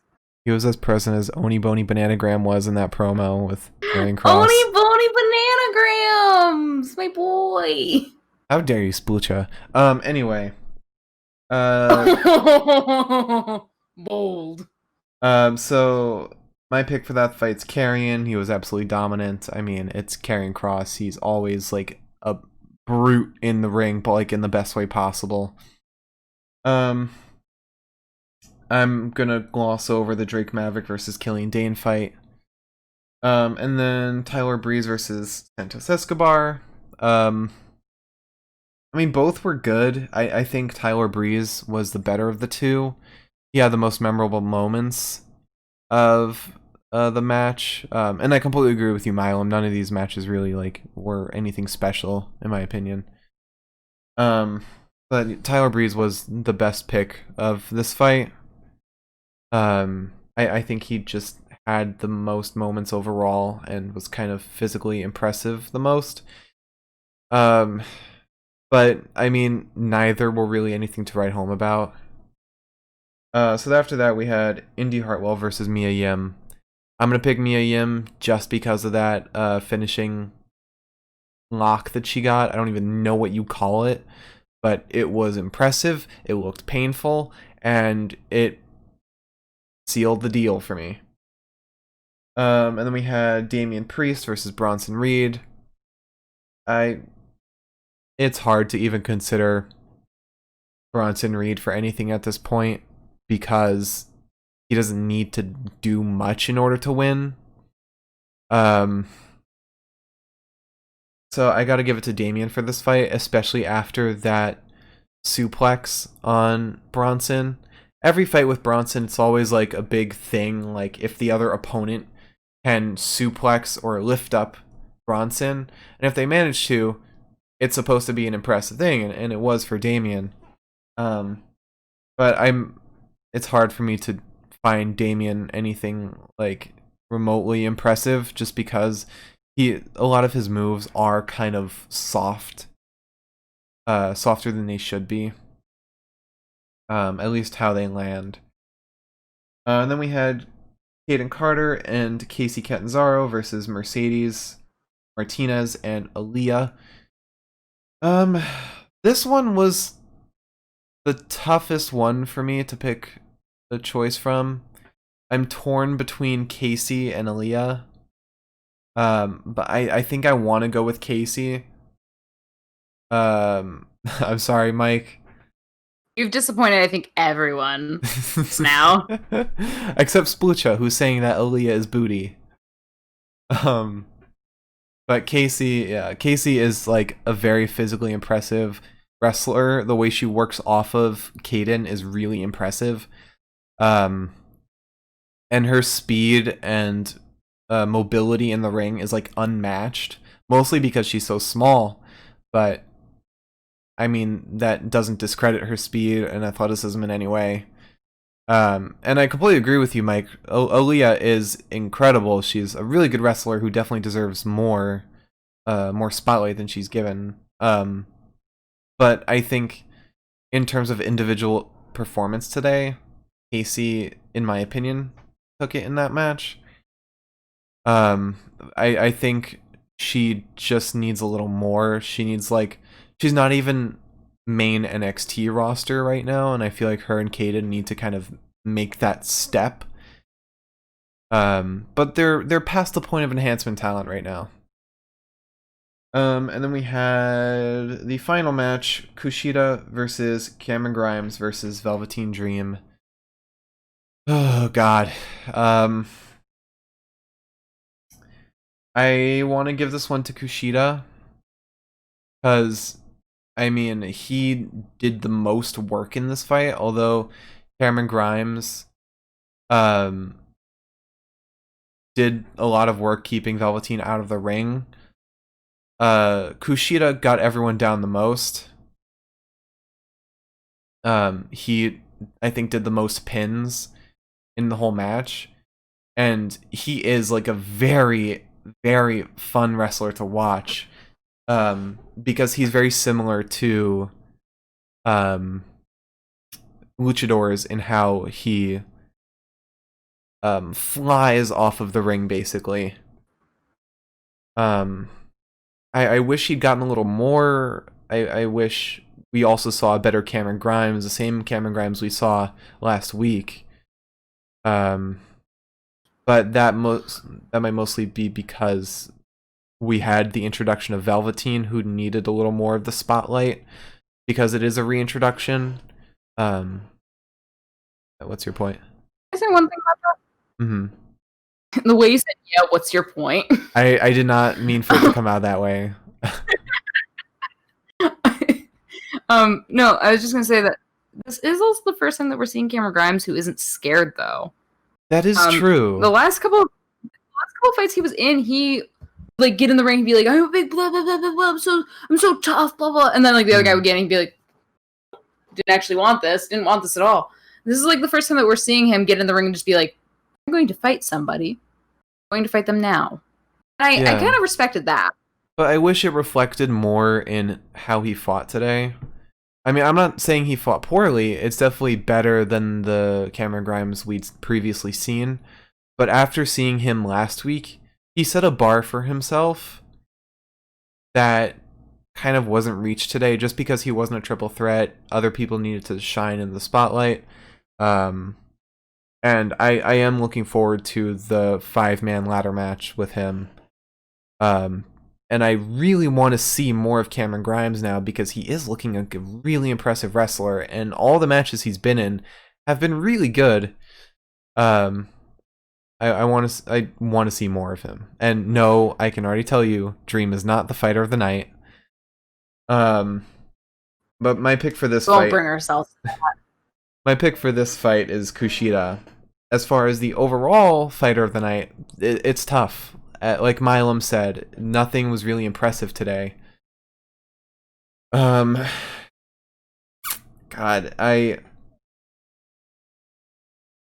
oh man, this is a tough pick. But I think I gotta go. You figured it out. I just Yeah. weird noise with my throat. I hope nobody heard it. I made a very strange noise with my throat, and I was very close to the microphone, so I'm hoping like it did not actually come through. I didn't hear anything. I'm gonna agree with Milam and say that Kushida is my pick for fighter of the night tonight.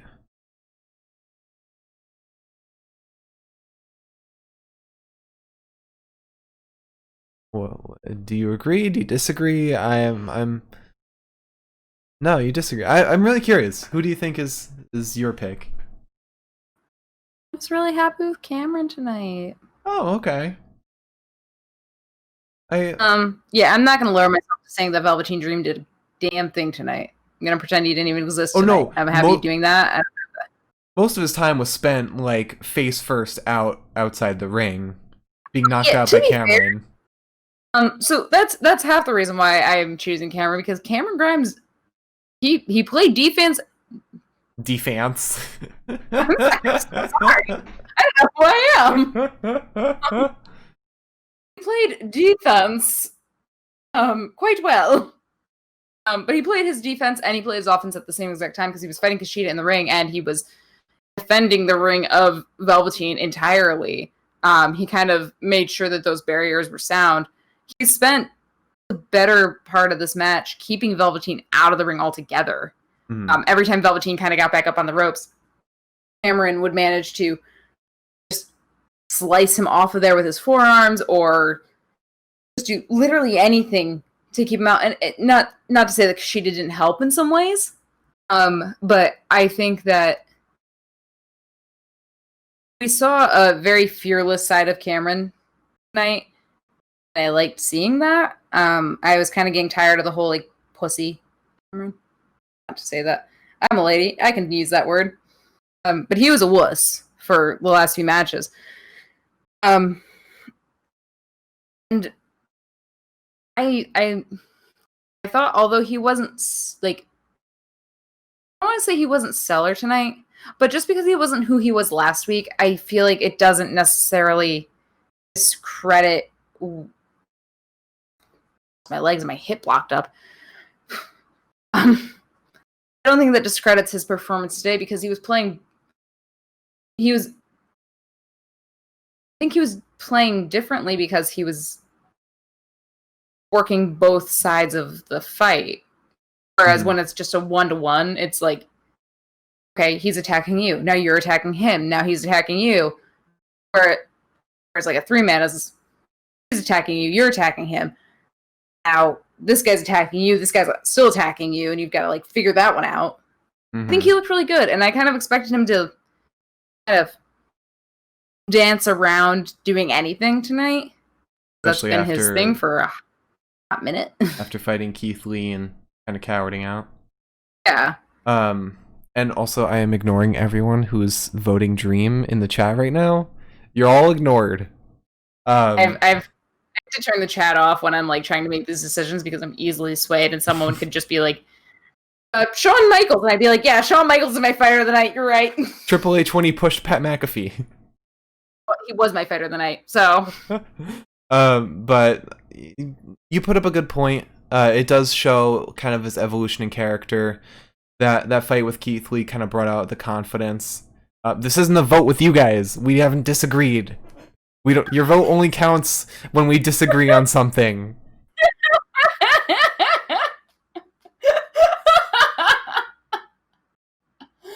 I like that I can't actually read the chat because I'm blind as hell. I'm glad that you're in charge of this. I love everyone. I'm just seeing Dream. I'm just seeing Dream isn't over. The Dream has just begun. Dream is to the moon. Mark versus the chat in a handicap match. But no, for real, I'll agree with you. I'll say Cameron Grimes in the most shocking pick for Fighter of the Night ever. Cameron Grimes is our pick for Fighter of the Night tonight. Mostly so we don't have a disagreement and chat doesn't get a vote.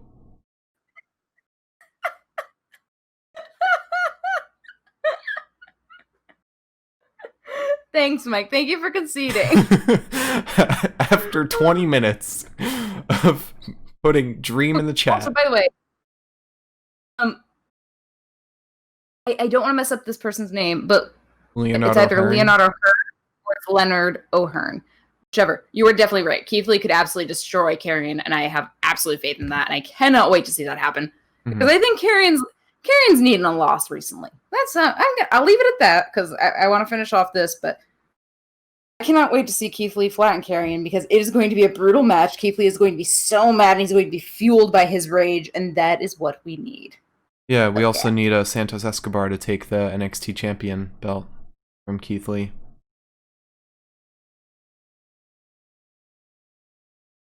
Bold. Continue. With fight of the night, not with what you were saying. That doesn't deserve. Yeah, I'll keep explaining why Santos Escobar should take the NXT title. I'm gonna go in there with the cat and I'm gonna throw her on you. She's not gonna like it. Look, okay, so we all know that I have my spreadsheet of the points and the rankings. The highest ranked male NXT fighter besides Keith Lee is Santos Escobar, with Imperium right below him. Okay. See the cat? You can't see the cat. You can only see my legs. You cannot see the cat. This is embarrassing. You can only see your She's legs. really cute. Wish I could show you guys the cat. Can't do that without taking the laptop completely apart right now. Sorry for showing you guys my legs. Also, going off of that, Leonard or Leonardo, however you say it. Please let us know if you can. I saw a clip today of a part of a match between Keith Lee and Drew McIntyre, and Keith Lee absolutely power bombs the daylights out of Drew McIntyre, and it made me really want to get that match at some point.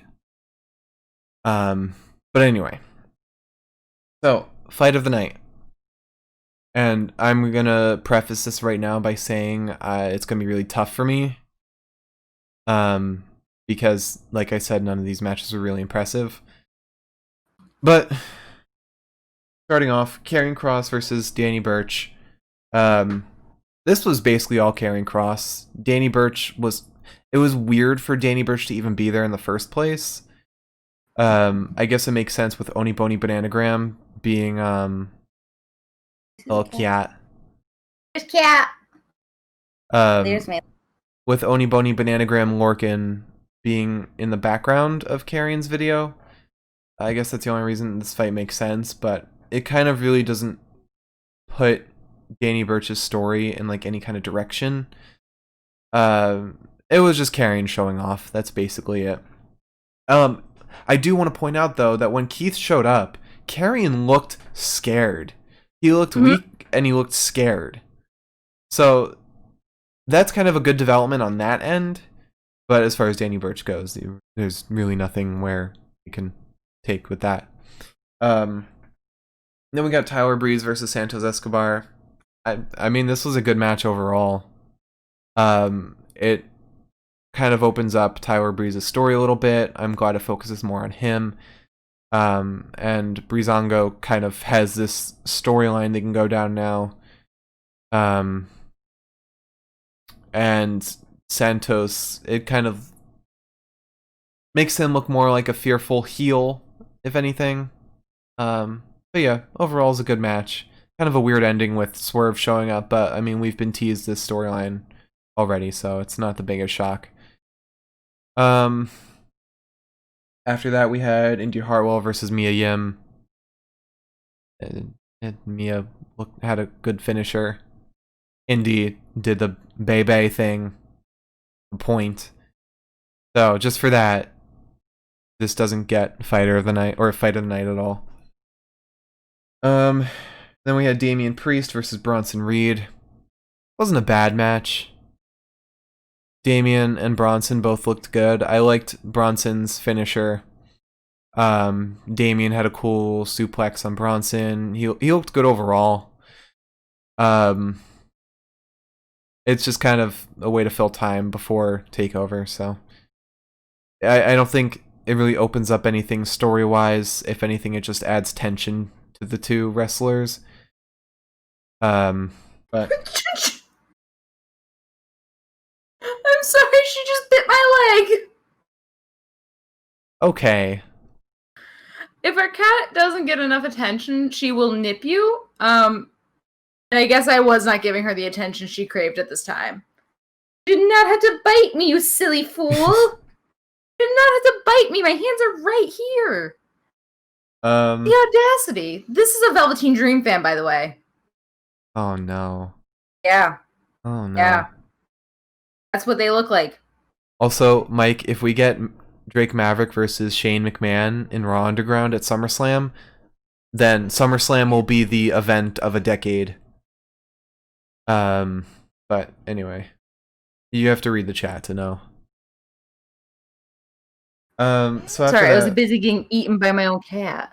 After that, we had Kaden Carter and Casey Catanzaro versus Aaliyah and Mercedes Martinez, which was a good match overall. It did very much seem like a way for the Robert Stone brand to kind of look better. But it did show off Casey in a good way and Kaden too. It makes me want to see them more. But I'm mad I opened the chat, by the way. Our cat is not a Velveteen Dream fan. The Mets fan. Yeah, and the Mets won today. 11-6. The first time in a couple of weeks now? Yeah.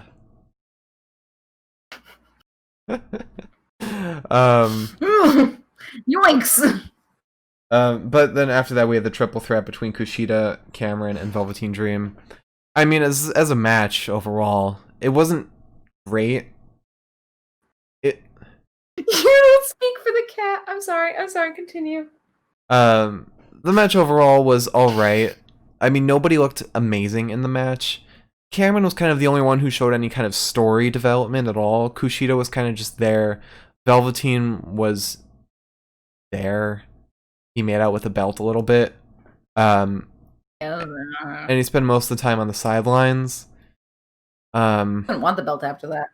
There wasn't much there in terms of story, and I mean we haven't really given any of these triple threats fight of the night, which makes sense because none of them really have story elements in them.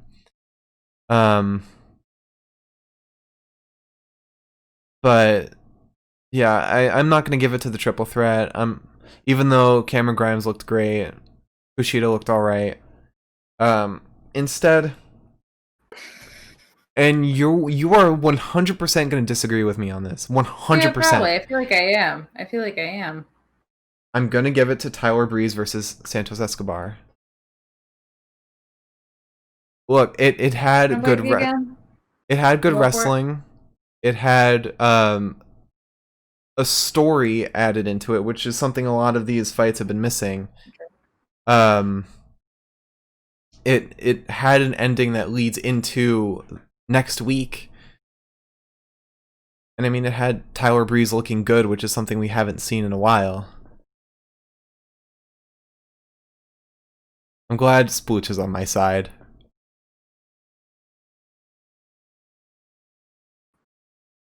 I keep getting like licked by the cat, and I know that means she's about to bite me again, and I don't care for it. So, what's your pick? 6-year-old brat. I think that you're insane. I think that you're out of your damn mind. I think that you've lost it. I'm the one that's been drinking, and you're the one that's just saying things for the sake of it. Okay. The chat is funny though. Yeah, no, I don't want to like say what I'm gonna say, but You're I'm gonna gonna say the triple say it. threat. I'm gonna say it.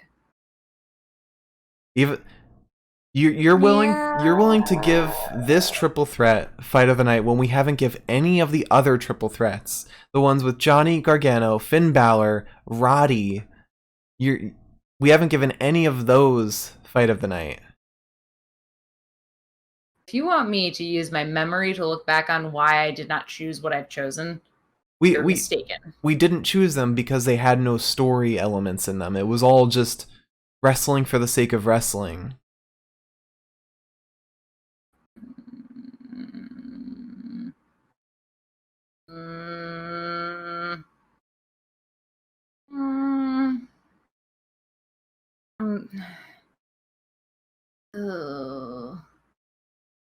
Oh God, I don't know. I don't know, man. Sorry, like I feel like I have to. Nothing else like really mattered to me tonight. This at least made me angry. And you know, and we got Cameron Grimes looking good. We got Kushida again, which we have not seen Kushida in like 500 years as of late. Not since prior to Santos Escobar doing what he has done. Okay, let me ask you this: Ask what away. what was bad about the Tyler Breeze Santos fight?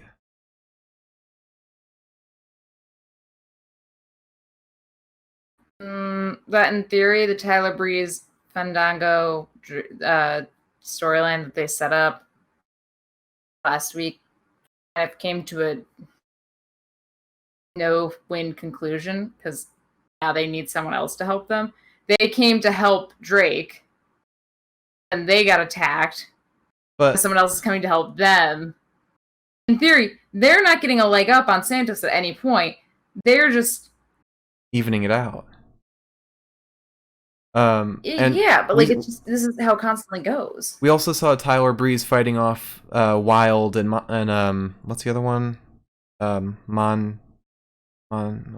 What's the other guy's name? Joaquin? Wild. No, Joaquin Wild and Raul Mendoza. We saw Tyler Breeze fighting off Wild and Mendoza, and while also fighting Escobar. And then we had Swerve come in to make it an even 3-on-3 next week. That has nothing to do with this fight, though, which was great. Yeah, but like at the end of the day, like we don't really understand why Breeze and Dango got involved. We understand where it started, like Drake and Santos. That makes sense. But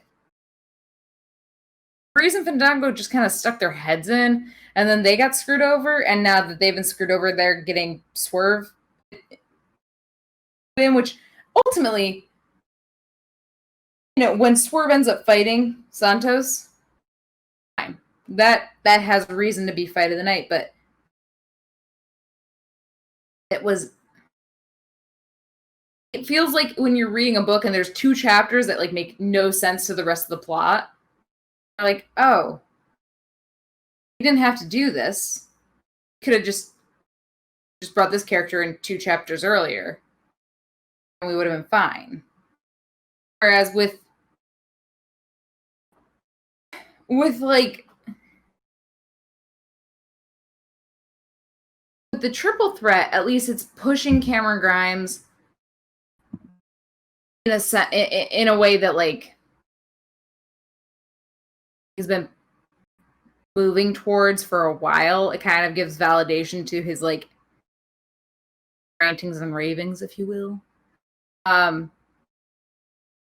As much as I like can't stand Velveteen Dream, at least it was a thing that happened. Okay, if you're willing to pick that fight of the night, you need to compliment Velveteen Dream in some way. I refuse. So then you can't pick it. Because you're complimenting him in picking it. I'm not complimenting him. I'm complimenting Cameron Grimes. I'm complimenting Kushida. But the fight... I'm complimenting their fight. I'm not complimenting the man that sat outside the ring for... Yeah, but Velveteen Dream was outside of the ring, dead, for like 90% of the fight. And that makes a good fight? Yeah, when it's Cameron Grimes and Kushida. It's a great fight. What if it was a triple threat? The triple threat between Roddy, Johnny, and Bronson, and Roddy spent 90% of the match out of the ring. Well, it's not that fight, so that doesn't matter. It's a different story.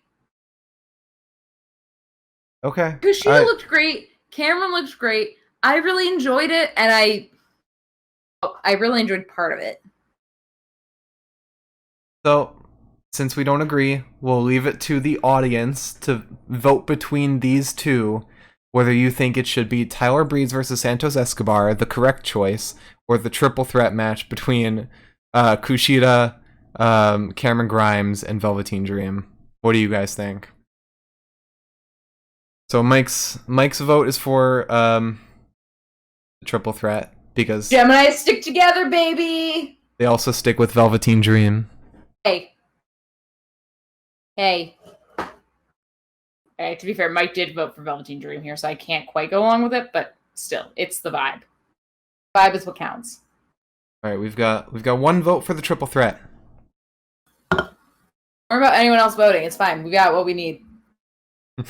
I'm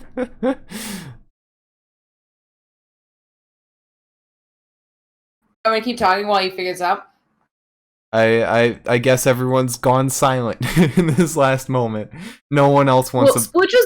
Splucha has been pushing for Velveteen Dream for like a hot minute, so I feel like I have to believe that that's what's going on. He said Santos. That's even. That's Splucha. Even. The betrayal. He was with the Santos fight originally. You waited this long. Wait, what is the butt? What is the butt, Splucha? Let's see. Let me see if I can bullshit for a little while here. Oh, Milam picked Santos too. All right, you know what?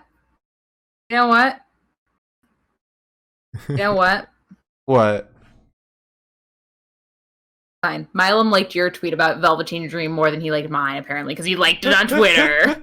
So we have Splucha. Are you going towards? Is Splucha going? Say that Mark and I. You go. I was gonna say that Mark and I are two children vying for attention at this point. I feel like. So Splucha, are you going with Santos or the triple threat? You're the deciding vote right now. Milam is for Santos and Tyler Breeze. Mike is for the triple threat. Thank you, Mike. I mean, to be fair, Splucha did say that he's down for Santos. No, Splucha. Cat stands on Velveteen Dream's side apparently because she bit me. So. No, he's for Santos because he bit you, or she bit you. I don't know why he said he. You know the cat. No. He called you a he. So just so everyone knows, I just want to make a point that like bite me hard. She just mouthed me. Yeah. I want everyone to think that my cat is misbehaved. She's a good cat. She's a good cat. Alright, so Splucha picked the triple threat. So, triple threat is the winner tonight. With 4 votes to 2.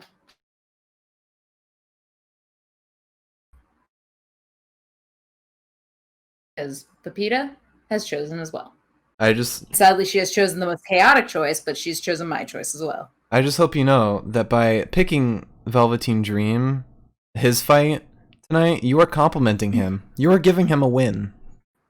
I am not. You did not give me the same level of crap when we had to pick Matt Riddle for something. No, because Velveteen Dream's worse. There is a voice recording of Velveteen Dream. That is 100% fact right there. Don't get me started on this. I stand with you. I stand with you on both matters. Uh-huh. But it's Velveteen Dream in the ring is a creep. Sure. He is the same person in the ring as he is outside of the ring. I am complimenting Cameron Grimes. By the way, Milam, I just saw the picture because I was looking through my phone. I just saw it again, and I was like, I didn't think I'd need to use this early on. However, that's exactly how I feel. But to be fair, it's the same level of trash. I'm complimenting Cameron Grimes and Kushida. I am not complimenting the man that spent 90% of the match laying on the padded ground outside the ring. That man is garbage. All right, here, how about this? How about this? Uh-huh. I'm putting an asterisk next to Velveteen Dream's name. All right, sure. Asterisk next to Velveteen Dream, Houston asterisks. We're all here. Wrestling, baseball. Mike is outraged by the asterisk. Oh no! Oh no! Oh god! Well, we will never be able to turn this into an audio podcast. Actually, we talked about this earlier. Yeah. And after tonight, I'm realizing that this might that might not be a reality. Yeah. But what do you guys think? Should we put this podcast on Spotify as well? Let us know. And to run it back, Jesus Christ. We've got our promo of the night. Adam Cole calls out Pat McAfee. Fighter of the night, Cameron Grimes to the moon. Fight of the night, Cameron Grimes to the moon versus Kushida versus Velveteen Dream asterisk. Guy. Like the other guy that came. You can just do the 4 question marks. Just do the 4 question marks. There you go. That's what he was billed as. Yes. Okay. God, I uncrossed my legs and now one of my hips is locked up entirely. I love being old. Mike said, if there's an asterisk, Santos gets my vote. Mike, I didn't even put the asterisk. Now you're making me lose? Oh, God. This is a nightmare. You know, guys, I missed so many of you on Monday because we didn't have that many people in the chat. Specifically, we do not have any of you guys in the chat. I missed you guys so much. However, this is not how I wanted to go tonight. I feel turned upon. Thank you for watching. Thank you for watching the Allegedly podcast. Sure. Let me just wrap this up, you know? Yeah, sure. Sure. Sorry, I'm getting a really bad headache, actually. The more I make those facial expressions, the more it actually hurts my head. Unfortunately, I can only communicate through facial expressions, so... Anywho. So, yeah. Yeah, I do want to reiterate, again, with... Lucha just said something funny. But yeah, I do want to. I want to reiterate the point that, again, if this job, it's a big if. If this job does interfere with the podcast at all, it will be one episode interspersed. It will not be constant. I can guarantee you there will not be weeks at a time or even shows at a time where we are not around. That's not going to happen. At the very least, we will do everything to make sure that this is a podcast that is happening every night, that there is wrestling. I just want to I want to make that point extremely clear. I would quicker do this podcast than do the thing I'm paid to do, because this is more interesting to me at the day. But yeah, I don't want to make it sound like it's grim, because again, I'm more interested in doing this at the end of the day. I don't want anyone to think that would be interfering. But there just might be one night every once in a while where we might not be around. That's probably going to be very rare. I will do my best to work around that entirely. I'm very good at scheduling, so I'm not, but I will be. But yeah, so that being said, join us on Friday. SmackDown. We'll be back for Snackdown. For Snackdown. We'll be back for Snackdown. I don't really know what the hell is happening on SmackDown this week.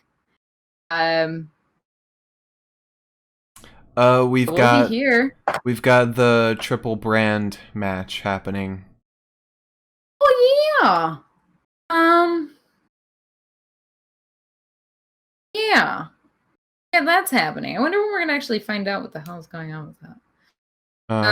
Actually, is that happening this week or is that happening next week? I think it's happening this week.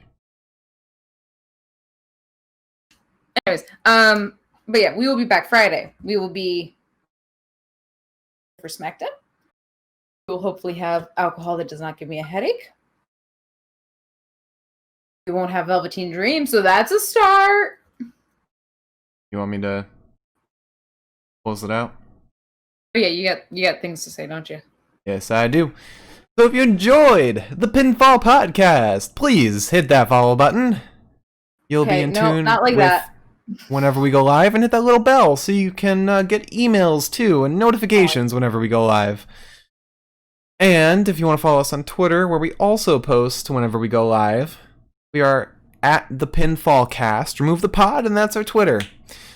And if you also want to see two people tweet about the same exact thing 5 seconds apart from each other, you can also follow the Twitter, because that's what we did today.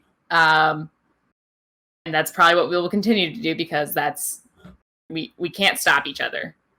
We're both signs ruled by Mercury. Welcome to the Zodiac podcast. No. If you want to follow our personal Twitters, you can follow me at the Mark Cameron. And if you want to follow Liz for some reason, at Eliza Elaine23. And if you missed If you missed part of this podcast or want to catch up on previous podcasts, please go check us out on YouTube, the Pinfall Podcast on YouTube. We have all of our archived podcasts there, minus the Backlash one. That was a bad one! And subscribe so in case you miss one, you'll see it up on YouTube the very next day. And I have a stream too. Twitch.tv, or you know what? I've got a new URL. markcameron.live. That's my new URL. Ooh. I've got a merch store open now. You can buy UPF merch. We're working on something Rob awesome. Manfred over here. You are part of this too. Yeah, I'm not Rob Manfred though. We are doing a combination of wrestling and Pokemon, where we take the fundamentals of wrestling and put it into a Pokemon League. It is so cool. We are getting into a World Championship tournament on August 22nd. Yes. I just want to say, I'm wearing this fun shirt today. It's one of my favorite shirts. It says, "Tell your dog I said hi." I also spilled seltzer, so that's why there's water on it. But it says, "Tell your dog I said hi." So if you have a dog, tell it I said hi.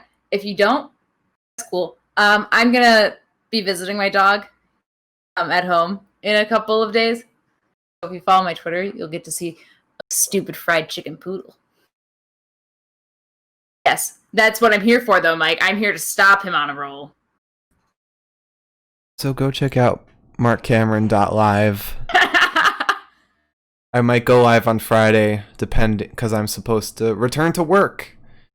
And I gotta go back into the city on either He's a freelance boy. Tomorrow or Friday, so that might mess up the stream a little bit. But at the very least, I'll be back on Monday. Mark decided to follow his dreams and No. freelance, whereas I decided to get a full-time job. My dream is not to freelance. But also, can I also just say something? If you follow Mark's Twitter, and he says the stream might be canceled tonight, please know that was referencing his it's referencing the UPF Twitter. It is, or the Twitch stream. It is never referencing the podcast. This podcast. Yeah. He's done that once before, and I saw that and I was like, "Are we canceling the podcast tonight? Why are we canceling?" If there's ever a cancellation with this podcast, it'll be announced on the Pinfall Cast Twitter. It won't be announced on any of our Twitters. Yeah, I know. He did that like a week ago, and I was just sitting there like, gotta be careful. And this podcast is sponsored by Tangerine White Claw. Go grab Only one Tangerine. claw today. No laws when you're drinking claws. Fun fact, I visited Long Island once. I went to pet a deer, and some guy went to go feed him alcohol, and I was like, please don't do that. And another guy said, ain't no laws when you're drinking claws, baby. And I said, it's an animal. To the moon!